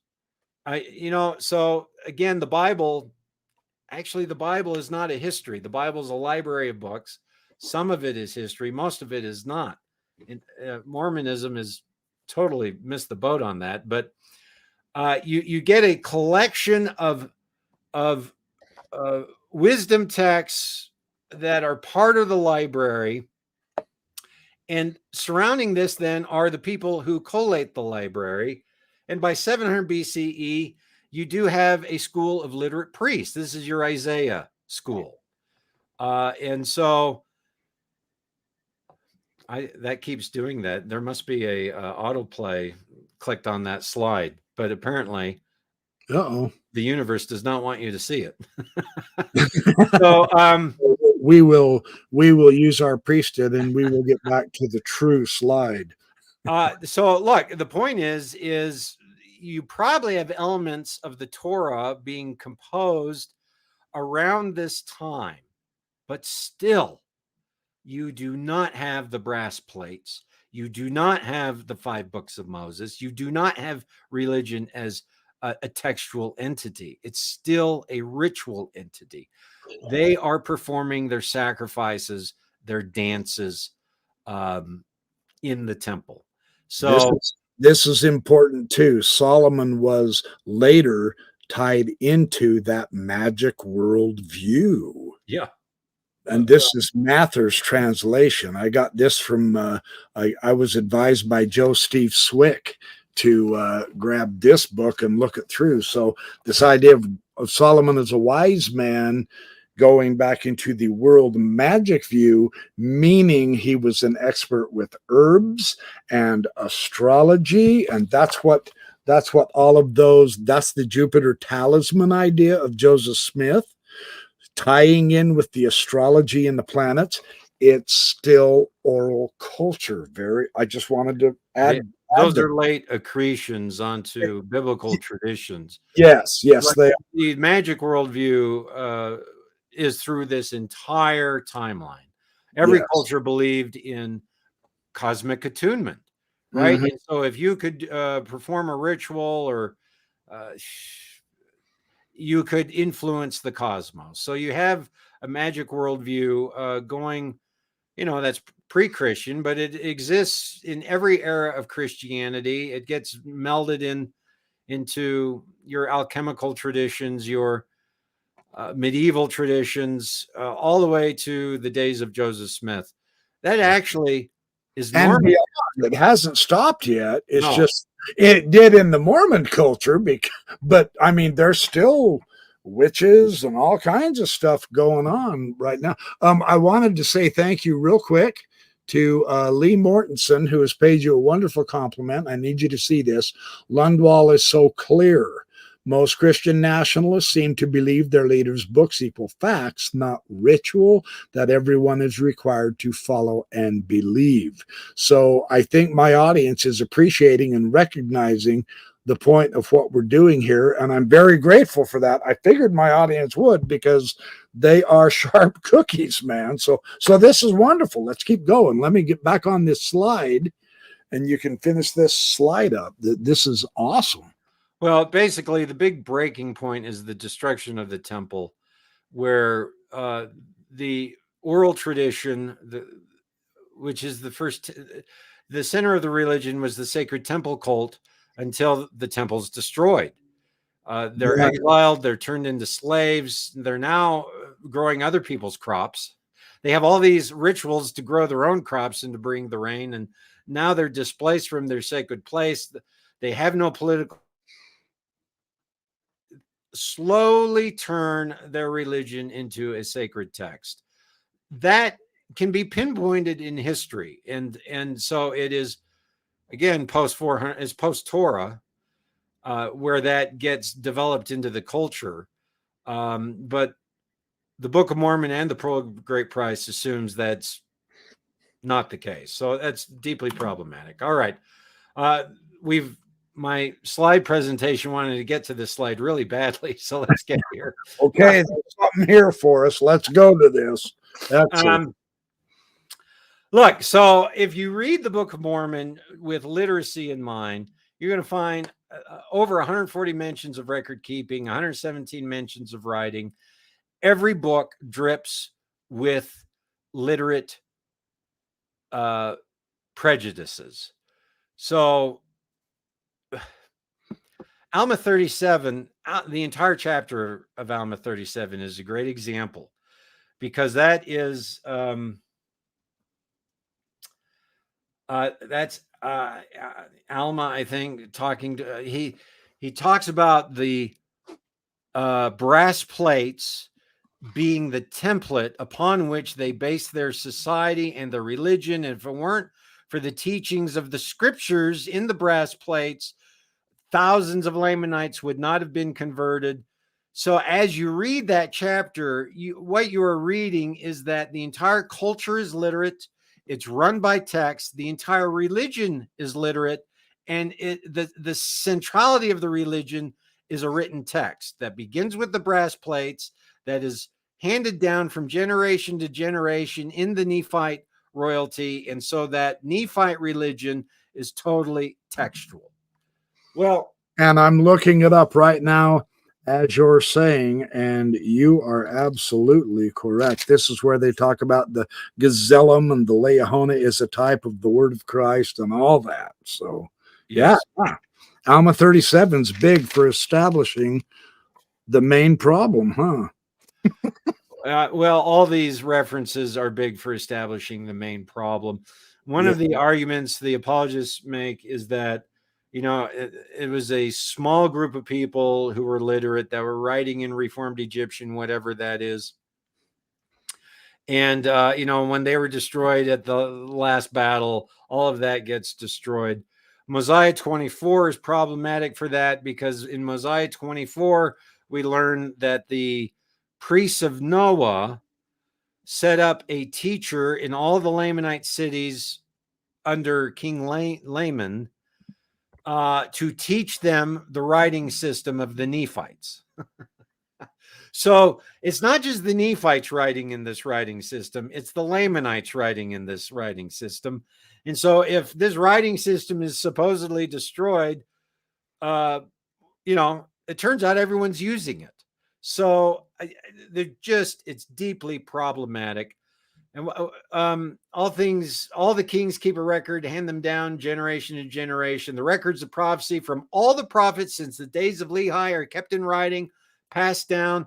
Repeatedly, we're told that the missionaries, Abinadi, the sons of Mosiah, open the scriptures and teach them to the Lamanites, assuming then that the centrality of it is a text, and that they're constantly quoting Isaiah, so it has to be a text, unless they've all memorized the book of Isaiah, which some people have suggested. But once again, all of this is deeply, it's more than problematic. This is so improbable that you're dealing with a transdimensional Sasquatch flying saucer that built the pyramids. That's the same probability. Literally, this is deeply improbable. What we see in pre-Columbian culture is there's only one area where there's writing, and that's Mesoamerica, and that is secondary orality. Their religion is entirely cosmological, agricultural, and ritual. And it is too, because you and I were talking the other day while I was preparing with this, and there is this is The Secret of the Incas by William Sullivan, where he shows the myth, astronomy, and the war against time. And then Linda Sheely, The Maya Cosmos, with David Friedel and Joy Parker. And then Andrew Avini, Skywatchers of Ancient Mexico. They're all based on, and this is Avini again, Echoes of the Ancient Skies. And this is Avini again, Stairway to the Stars, Skywatching in Three Great Ancient Cultures, where they are showing the shamanistic parallels and themes and ideas. Joseph Campbell and both you, Nibley, did this too. More Campbell than Nibley, although in his One Eternal Round, Nibley talked about the shamanism really well. But this theme that they were cosmologically orienting themselves in a mythology of eternal rounds, because that's what they were watching. Everything was rotating. Now, from their point of view, of course, the earth was the center, and the vault of the sky, you could see Sirius rise and fall, the heliacal rising of Sirius, which the Egyptians absolutely used fundamentally. So did the Mesoamericans. But so, yeah, this is big to understand. They're the oral mythological, not the literate, as the text is saying. So do you see this here? Hold it up just a little higher, would you?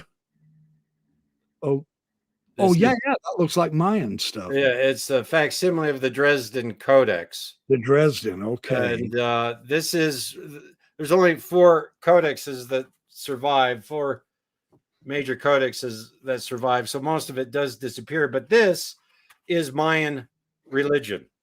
And most of it is a Venus calendar. Most of it is rituals surrounding the rising of the Venus cycle. They had an extraordinarily sophisticated Venus calendar. They were also tracking all the other planets, though. Again, it's a cosmologically attuned culture. Venus and maize were connected. So is human sacrifice. As the evening star, when Venus rose north of the equinoctial point, that was the rain season. So Venus brought the rains, which grew the maize. The maize was analogically modeled as a human being. And also Venus's morning and evening star were, the morning aspect was a warrior. The evening aspect, that's a Talak or Chalk, with his decapitated head and thunder axe. You take a head, which brings the rains, which grows the maize, which continues the cosmos. So, I mean, this is what is happening in Mesoamerica for centuries. Yeah. And it, again, this is. Well, and Egypt. You have a. Well, right. No, it's worldwide. It's Yeah, Egypt, it's Minoan, it's Mycenaean, it's Greece, it's China, it's Japan, ancient Japan, indigenous tribes in Africa, indigenous tribes in the Americas. It's this oral worldview, this epistemology. So the Book of Mormon emerged. Look, you cannot get the Christology of the Book of Mormon until post-Reformation. I have heard apologists say that the Christology in the Book of Mormon is actually ancient. No, it's not. No, it's not. It is post-Reformation thinking. The entire text of the Book of Mormon is post-Reformation Christianity. It's not even early Christianity. So it's not unless, now let's give them very, very little credit here, but not unless it's drastically cherry picked. And even then it's questionable. But you have to cherry pick the early Christian parallels to even try to make the case that there's been a restoration and the Book of Mormon started it. With all due respect, Kerry, Mormons would not recognize early Christianity, and early Christianity would not recognize Mormons. I agree entirely. Yes, sir. So, all you have to do is read the early Christian fathers. It'll only take you 88 years because the row of books that I have up there is like 8 feet long. But yeah, you're right. I agree. Remember, Mormonism was supposed to be the divine revelation restored from the very first, from the days of Adam, a historic fact. From the days of Adam, Mormonism is the priesthood keys, the very first prime revelation, all rooted in history and all rooted in textuality. And, that's how they set it up. So, and that was wonderful when you didn't know history. Turns out the less you know, the more you can be certain about it. Or the less you know, the more you can have faith in what the brethren are saying about it. Yeah. Problematic. So look, I have one more. Let me get through this. Absolutely. We've almost done 2 hours. So in fact, I'm just going to skip. I'm just going to skip that. What? No. Go back. We can read it real quick. Okay. All right. This is Helaman 3:13 through 15, and it just shows how literate the Nephite civilization was. Do you want to read that, Kerry? Absolutely. And now there are many records kept of the proceedings of this people by many of this people, which are particular and very large concerning them. And behold, a hundredth part of the proceedings of his people, yea, the account of the Lamanites and of the Nephites, and their wars and contentions and dissensions, and their preaching and their prophecies, and their shipping, and their building of ships, and their building of temples, and of synagogues, and their sanctuaries, and their righteousness, and their wickedness, and their murders, and their robbings, and their plundering, and all manner of abomination and whoredom cannot be contained in this works. But behold, there are many books and many records of every kind, and they have been kept chiefly by the Nephites. And the only reason I emphasize the and is because the apologist will say, but that's a genuine Hebraism, thus verifying the authenticity. The repeating of and is a characteristic of biblical Hebrew, is what I've been told. The more biblical the Book of Mormon is, the less historical it is. Right on. That's why I wanted to emphasize that. I love how you led to that. Yes, sir. Yeah. Yes, sir. Yeah. All right. So there you go. Nephite society.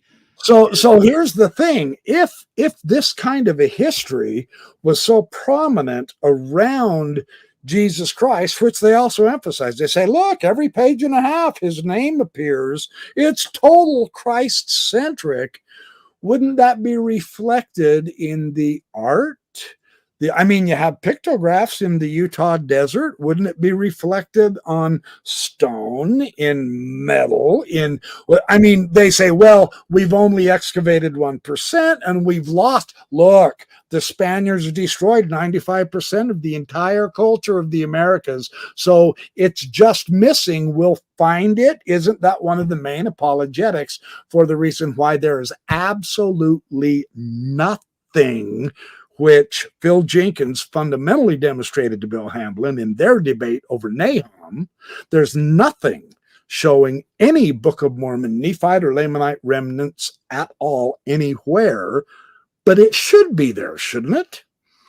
Absolutely, it should be there. Look, I got to put this argument to rest. This was something that Brother McAllister said in his speech a couple months ago that just is, I mean, I guess he was the presiding bishop of the church. So in his talk, he said 99% has not been recovered of the archaeology. And that's like, I'm paraphrasing because that was a couple months ago when I watched it, but that's like living in the bayou of the American South and never seeing any other part of the country. You have no idea that the Grand Canyon exists or the Redwoods or Canada. Most Americans don't know that Canada exists anyway. But and so if all you knew was that one point, you would not know most of the real world. And he was making that argument to say because 99% of the archaeology has not been done, there's no way to know of the existence of the Grand Canyon and of the Redwoods in the archaeology. This is, I mean, he tries so hard, but this is such a whiz pop attached to a yo-yo string. It has nothing to do with anything. If I were standing in the center of Antarctica and I had only surveyed 1 square mile, but I knew I was in Antarctica, I could probably guess with a high probability that the next 1,000 square miles would be snow and ice. so here's But you don't know, John. I'm sorry. Look, here's the survey any culture anywhere around the world, any culture, any language, any culture that's 1 to 2,000 years old. I can know a few things. I without knowing anything else. I can know that if I'm digging, excavating in China, Mongolia, Afghanistan, Syria, the Congo, Australia, Brazil, it does not matter. I am not going to find space rockets, satellites, or iPhones. Now, I know that with 99.9999% probability. And I know that because there were no space rockets, satellites, or iPhones 1 to 2,000 years ago. I don't need to know 99% of the archaeology to know I am not going to find space rockets, satellites, or iPhones. The Book of Mormon is a space rocket inserted into history. Sorry. You can explore 99% of your archaeology in Mesoamerica, and you are never going to find the Nephites because this culture is completely out of space and time. It is fully literate. There is no pre-Columbian culture that is managed by text, that thinks in text, and that its religiosity is based in scripture and text. No culture, pre-Columbian contact in the Americas. Oh, wait. That didn't exist in 600 BCE when it was supposed to have been imported into the Americas. No culture was like that at 600 BCE. So I don't have to do 99% of the archaeology to know I'm not going to find that. So please stop. Stop the ridiculous argument, because it's a failed argument. Now, so there you go. It drives me insane.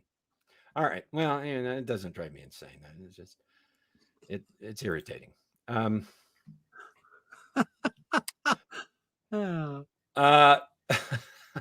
Okay, explain this slide to us, would you?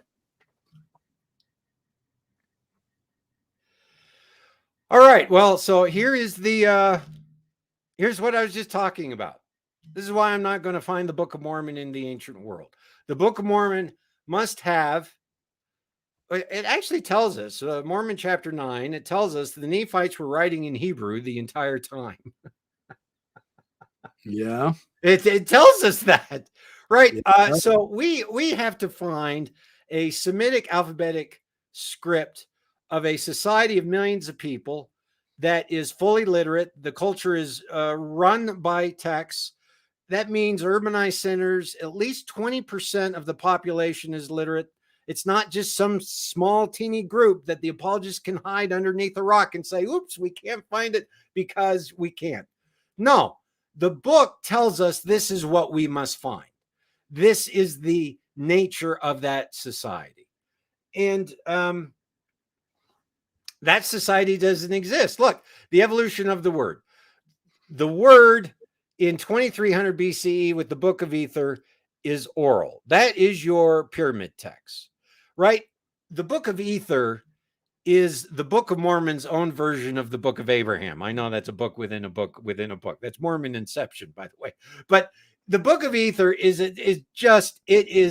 a huge problem for the Book of Mormon, because the Book of Ether is a linear, objective, literary history that is full of sermons.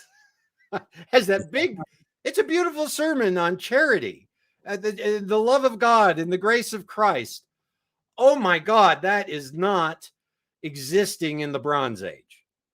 None of it is existing. The book is not existing in the Bronze Age. The sermon is not existing in the Bronze Age. The Christology is not existing in the Bronze Age. The monotheism is not existing in the Bronze Age.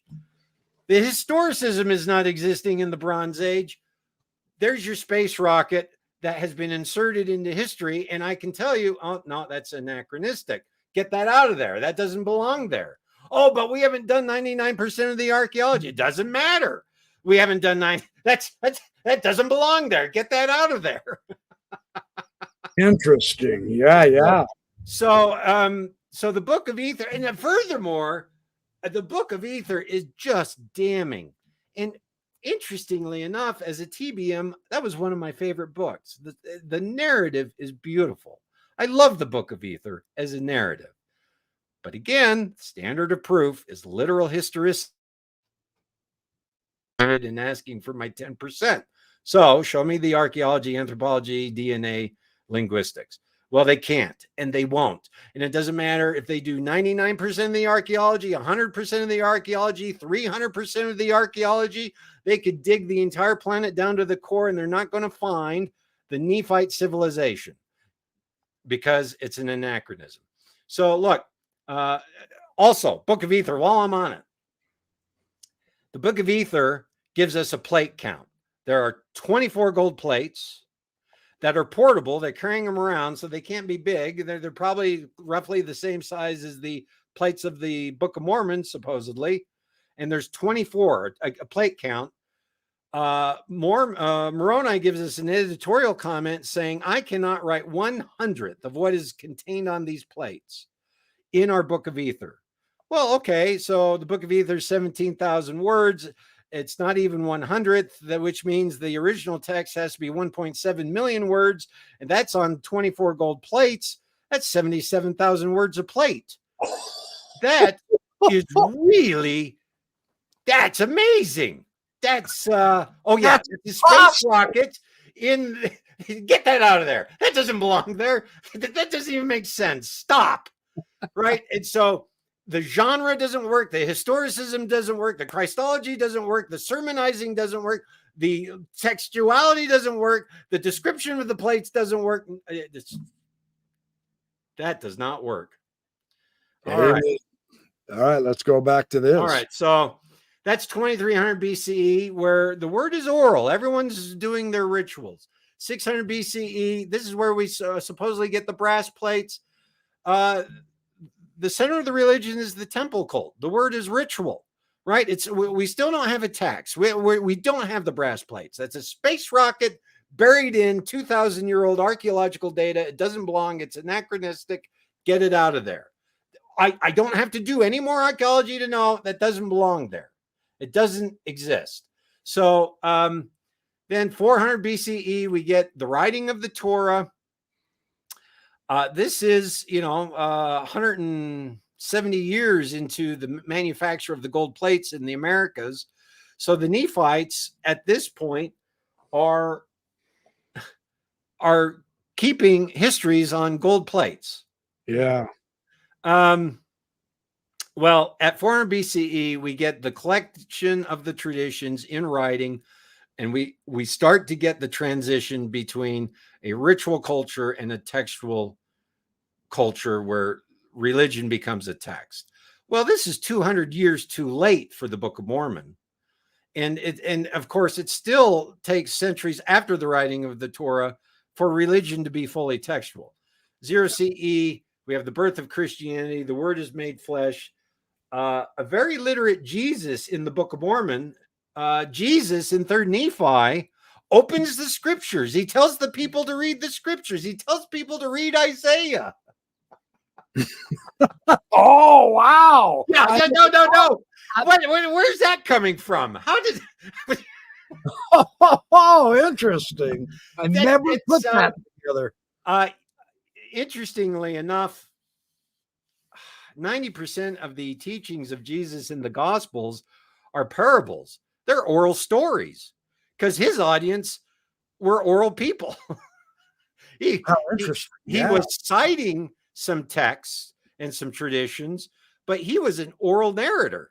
And the parables are oral stories. They're non-historical, fictional stories that explore reality, right? They're beautiful. But the Book of Mormon assumes a fully literate Jesus because he comes with texts and tells people to read texts. Oh, my God. So 400 CE, the word is canonized. We just assume that, there's this Bible that people are reading, but it takes centuries for people to argue. 0 CE, there are over 72 different cults of Judaism at the time of Jesus. The one thing they have in common is the Torah, but that's it. They don't have the same text that they're reading. You have the Essenes, the Dead Sea Scrolls. They're reading all these different kinds of texts.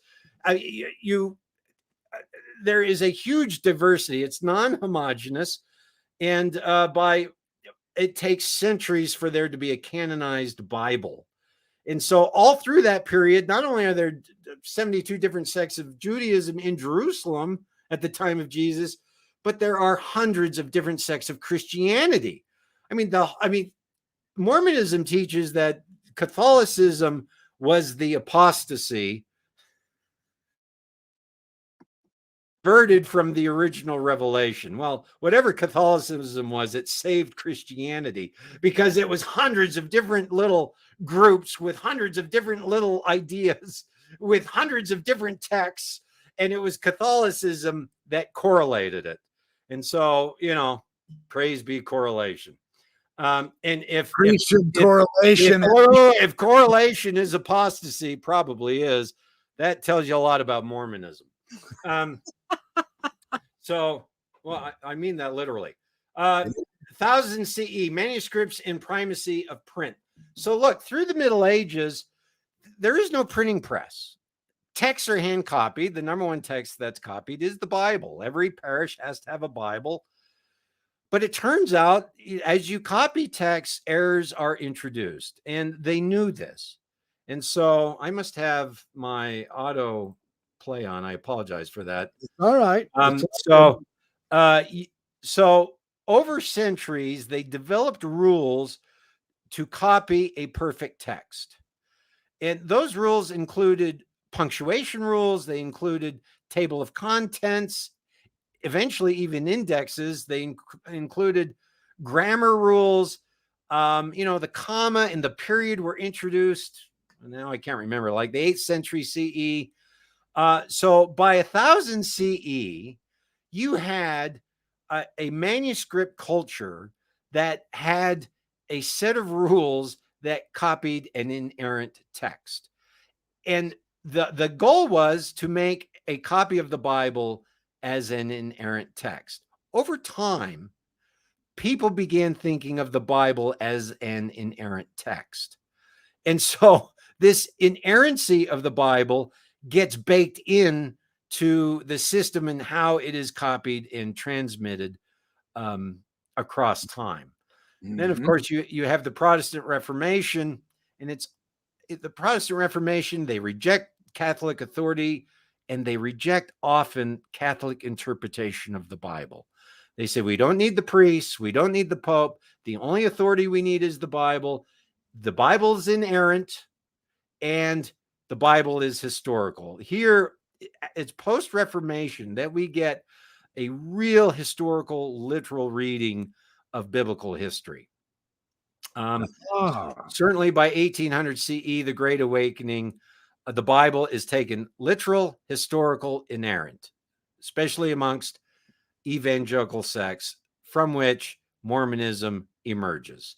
So Mormonism has adopted a view of scripture, of religious history that took centuries to evolve. But this idea is actually baked into the Book of Mormon text, where the word is textual, the word is inerrant. Every time God speaks, someone writes it down. Everyone has a book, and everyone's going to be judged out of the books. The books are central to the revelation of God. These are all late readings of ancient religion. So literally, the Book of Mormon cosmovision is post-Reformation. It's not earlier than the Reformation. So I've heard apologists say the Christology can be ancient. Margaret Barker talks about the Son of Man in the temple. No. Well, but Margaret Barker also she demonstrates in her book, The Great High Priest, with the temple and the creation, the ancient mythological view of That's right.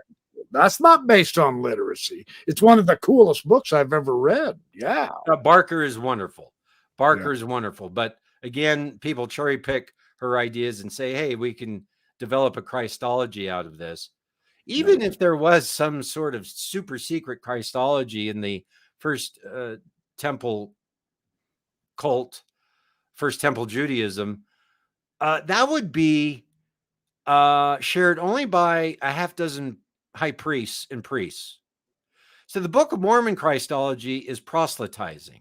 You go out and you tell everyone about it. It's the good news. You sermonize, you open the scriptures, you teach the Lamanites, you teach the Nephites.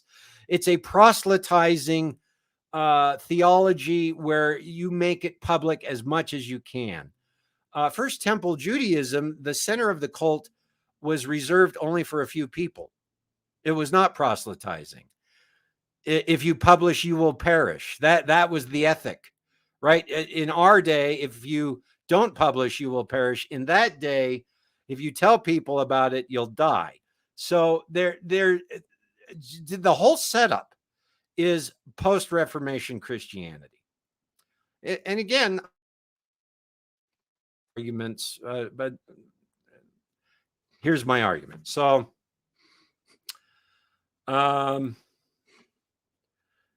so here are the difference. Mesoamerican texts.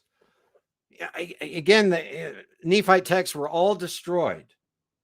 But Mesoamerican texts survive, even though 99% of them have been lost. That's true. 99% of the Mesoamerican texts have probably been lost, and yet we have thousands of examples of Mesoamerican texts. And they're mythological, ritual, cosmological, astrological, calendric.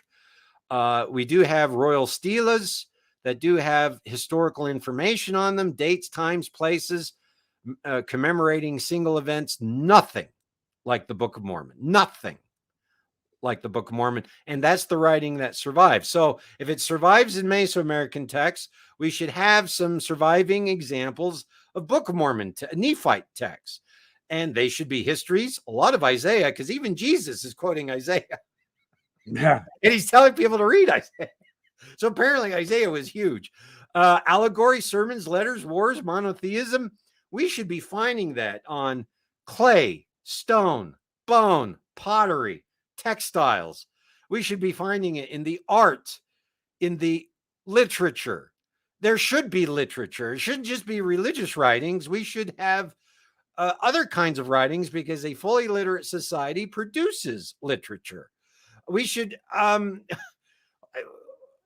if 99% of it is gone, we're still going to have thousands of examples. So what they give us then is we have thousands of Mesoamerican texts that belong to a secondary oral world. We have 0 Nephite texts that belong to a literate world. And we're just told, well, they were all destroyed and they're in the 99% that we haven't found yet, which I just deconstructed. No matter how many of that 99% you're going to excavate, you're not going to find Nephite texts. I'm not being arrogant. I am. No, you're restoring the historical truth and idea that Mormonism never actually had because of the misunderstanding of Joseph Smith. That's what I see you're doing. This is incredibly fascinating to everybody, to all of us listening to this. That it's amazing. I've never quite seen it so clear. Well, yes. Sorry. No, that's it is what it is. So here are Joseph Smith's assumptions revealed in the text of the Book of Mormon. History is literate. All peoples read and write. This is not true. Actually, 99.5% of history is oral. So that's a real problem. Religion is literate. The Lord commands people to write his revelations everywhere, isles of the sea, every nation. That's not true. 99% of religion is oral. Biblical history is literal. That is not true. Biblical history, if it emerged from an oral tradition, evolved from cosmic fact, not from historic fact. Adam is a cosmic fact. He's not a historic fact. And yet, everyone's supposed to return to the new Jerusalem where Adam will reign as Ancient of Days. That's what Joseph Smith said. He's inserting a space rocket into my archaeology. And I'm just saying, hey, just get that out of there and try again. Writing histories are commonplace. No, historicism comes very late. Again, we don't get a historian writing a history by citing another text until the late 4th century BCE in Greece. We don't find that anywhere else. And we don't, so we have Tacitus, Livy, we have some Roman historians that are writing, the Peloponnesian Wars and the history of what's going on. But this idea of collecting a literal history via records that are handed down from the first generation through the patriarchs, that is deeply anachronistic. That didn't exist in the ancient world. That didn't exist during the times of Jesus. So writing histories are not commonplace. Monotheism dates to the beginning of time. Orality produces polytheism. Monotheism is a radical innovation. So no, Abraham would not be a monotheist. Adam, Enoch, brother of Jared, they would not be monotheists. oral world, they would be polytheists or henotheists. You know, you could make some arguments. There is monistic tendency in polytheistic systems, but they're still polytheistic systems. So, no. Ancient writing systems can encode vast amounts of information in small amounts of writing. That's Joseph Smith's assumption. It's completely errant. He thought a single symbol of Egyptian could be a couple paragraphs of text. And we know this because 24 gold plates of the Book of Ether contain millions of words. Deeply problematic. So at the end of the day, I think I'm done. We want more. Here we are. This whole time I haven't been seeing myself. I've only been seeing my slides because of a technical issue. So here I'm back. I see myself again. It's good to know I exist. Most of my problems would go away if I didn't exist. But look, as a historical artifact, the Book of Mormon is a textual graffiti scrawled across the history and heritage of the indigenous peoples of the Americas. That's unforgivable. So this fraud has consequences. Now, as a literary artifact, it's full of archetypes of meaning, has beautiful stories, teaches repentance, feeding the poor without shell companies, I think, doing righteous works, self-sacrifice. I mean, it's a beautiful Christology. The Book of Mormon preserves a beautiful 19th century Christology that actually much of Christianity is lost. So there's real value in the book if you read it as a literary creation. Unfortunately, the only people who can do that are non-Mormons. Mormons have to read it as literal history because that's the entire setup of the church. So the only people who can read the Book of Mormon for its truth claims are non-Mormons, whereas the Mormons must accept it as history, and it's not. This is a paradox. Indeed.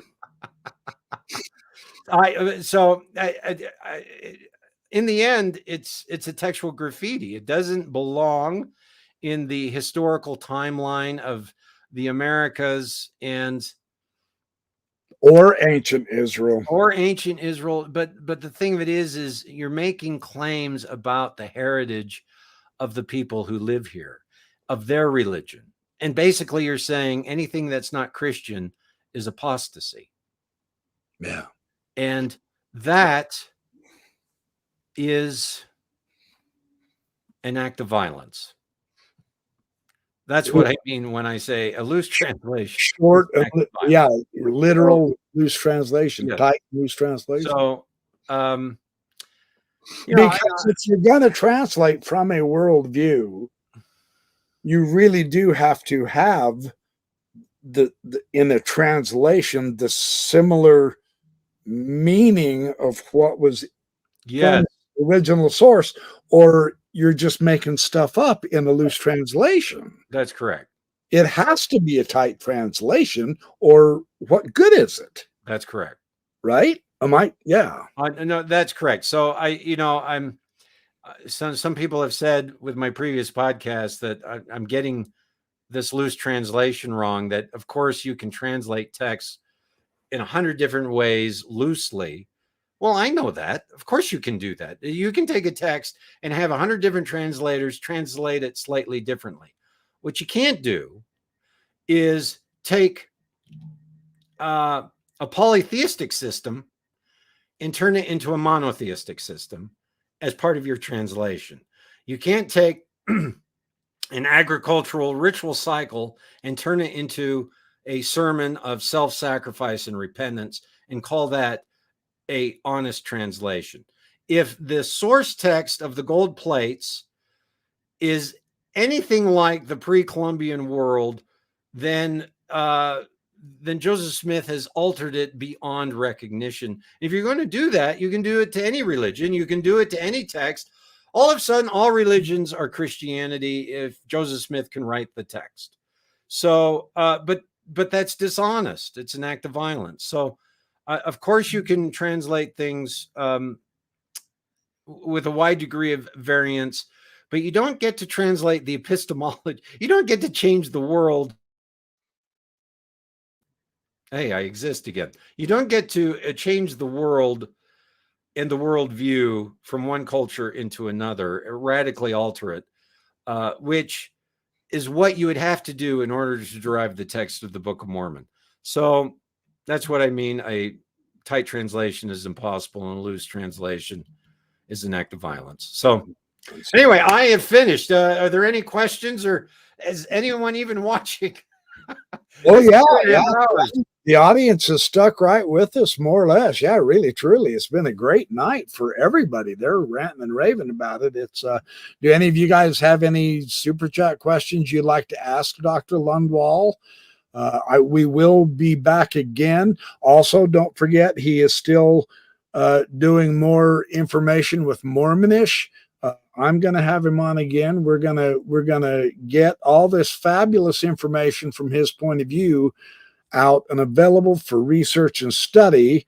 None of us are done with him yet. We're going to wear him out for the next 30 years, and you, my audience, get to be the beneficiaries. But anyway, yeah, they're all saying bedtime and that. Oh, when is your book coming out? Which book, Paul, or which book, Doug? Doug Vincent wants to know. Is he talking to you or me? You. Yeah. Well, are you talking to me, Doug? No, you got to be talking. You don't want to read my book. Well, my fantasy book, but that won't be for a while. Are you writing a book, Dr. Lundwall? I am writing a book on rock art. Oh, when is that going to be out? Well, that's on the schedule for next year to finish it. So that is what I'm working on. Excellent. We are looking forward to that. Yes, they're saying they love you. And yeah, Dr. John, don't you feel that racism is dangerous to all, not just the indigenous people or people of color? Well, of course. This is, I don't know if it's as much racism as it's a sort of complete and total cultural appropriation. you are taking every culture in the Americas and you're shifting it into this worldview that is non-historical, and yet you're claiming it to be historical.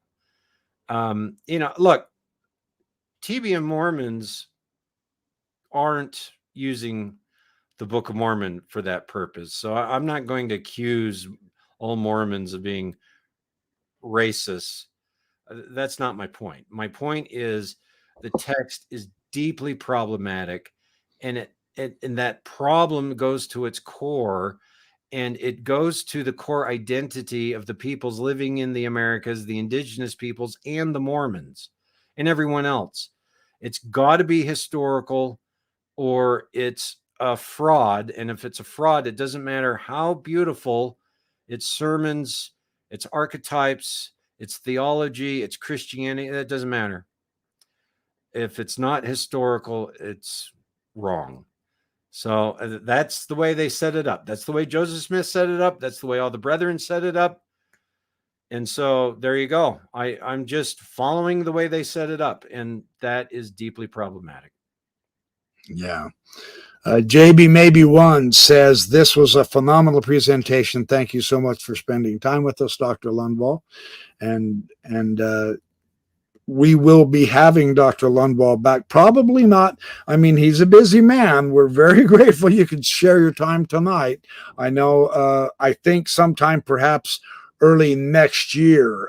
Dr. Lundwall's pretty booked up for a while. And then, of course, in March, I'm going to try to get you back perhaps in January. Maybe we can pre-record some videos and I'll just put them up as videos. We'll see.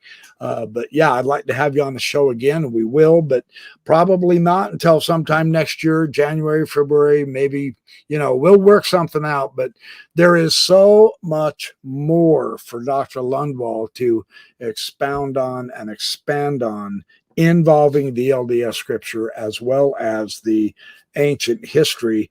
which for its own sake is absolutely sensational. I will put links to Dr. Lundwall sent me a couple of links to some YouTube videos that shows his work, where he's at, what he's doing, and they were so enjoyable to watch. I'll share those links with you too, so that you can, that's what Doug Vincent's saying, Dr. Lundwall. Please get all of this, what you've talked about tonight, in a book. Yeah. And JC is agreeing, and I'll help you with that. I can be a proofreader. It does. I guess it does need to be put in a book. Like I stumbled into this on a rock art field trip with Landon and Rebecca. Yeah, I was just pointing out some rock art imagery, 1,000 years old, and said, let me tell you why this is problematic for the claims of the Book of Mormon. And I just gave him a 5-minute spill of what we just took 2.5 hours to do. And they're like, well, why don't you come onto our podcast? And here I am with you, Carrie. And JC, we will make sure that Dr. Lundwall does include the Book of Abraham and the Book of Moses in his book on this subject. Yeah. And JB maybe says, yes, please do return. And Mosia says the Book of Mormon itself being an anachronism is mind-blowing and makes so much sense. It does. I told you you'd love this, Mosia. Yeah, it's just, this is an angle that I haven't ever really seen so clear before. So we're gonna close out, you guys. Dr. Lundwall's been gracious with 2.5 hours of his time, and he's tired, and I'm tired. And you guys, we will be back. We promise. We'll try to get much more information available and together. And in the meantime, be sure and go to the links. I will post links in the description. Put a link to my Maya tour as well, just in case. I'm going to, absolutely. That is going to be spectacular. And, that will be. There will be a private Book of Mormon part of the tour where we'll look at the skull racks. Anyway, all right. Thank you. It was a fun evening. Yes, it's been a fun evening. We are going to head out. Be good, do well, have fun, make lots of friends, sleep well, dream well, wake up tomorrow. And my challenge is make 5 people either smile, giggle, or laugh. It will change your life. We got to go. You're awesome.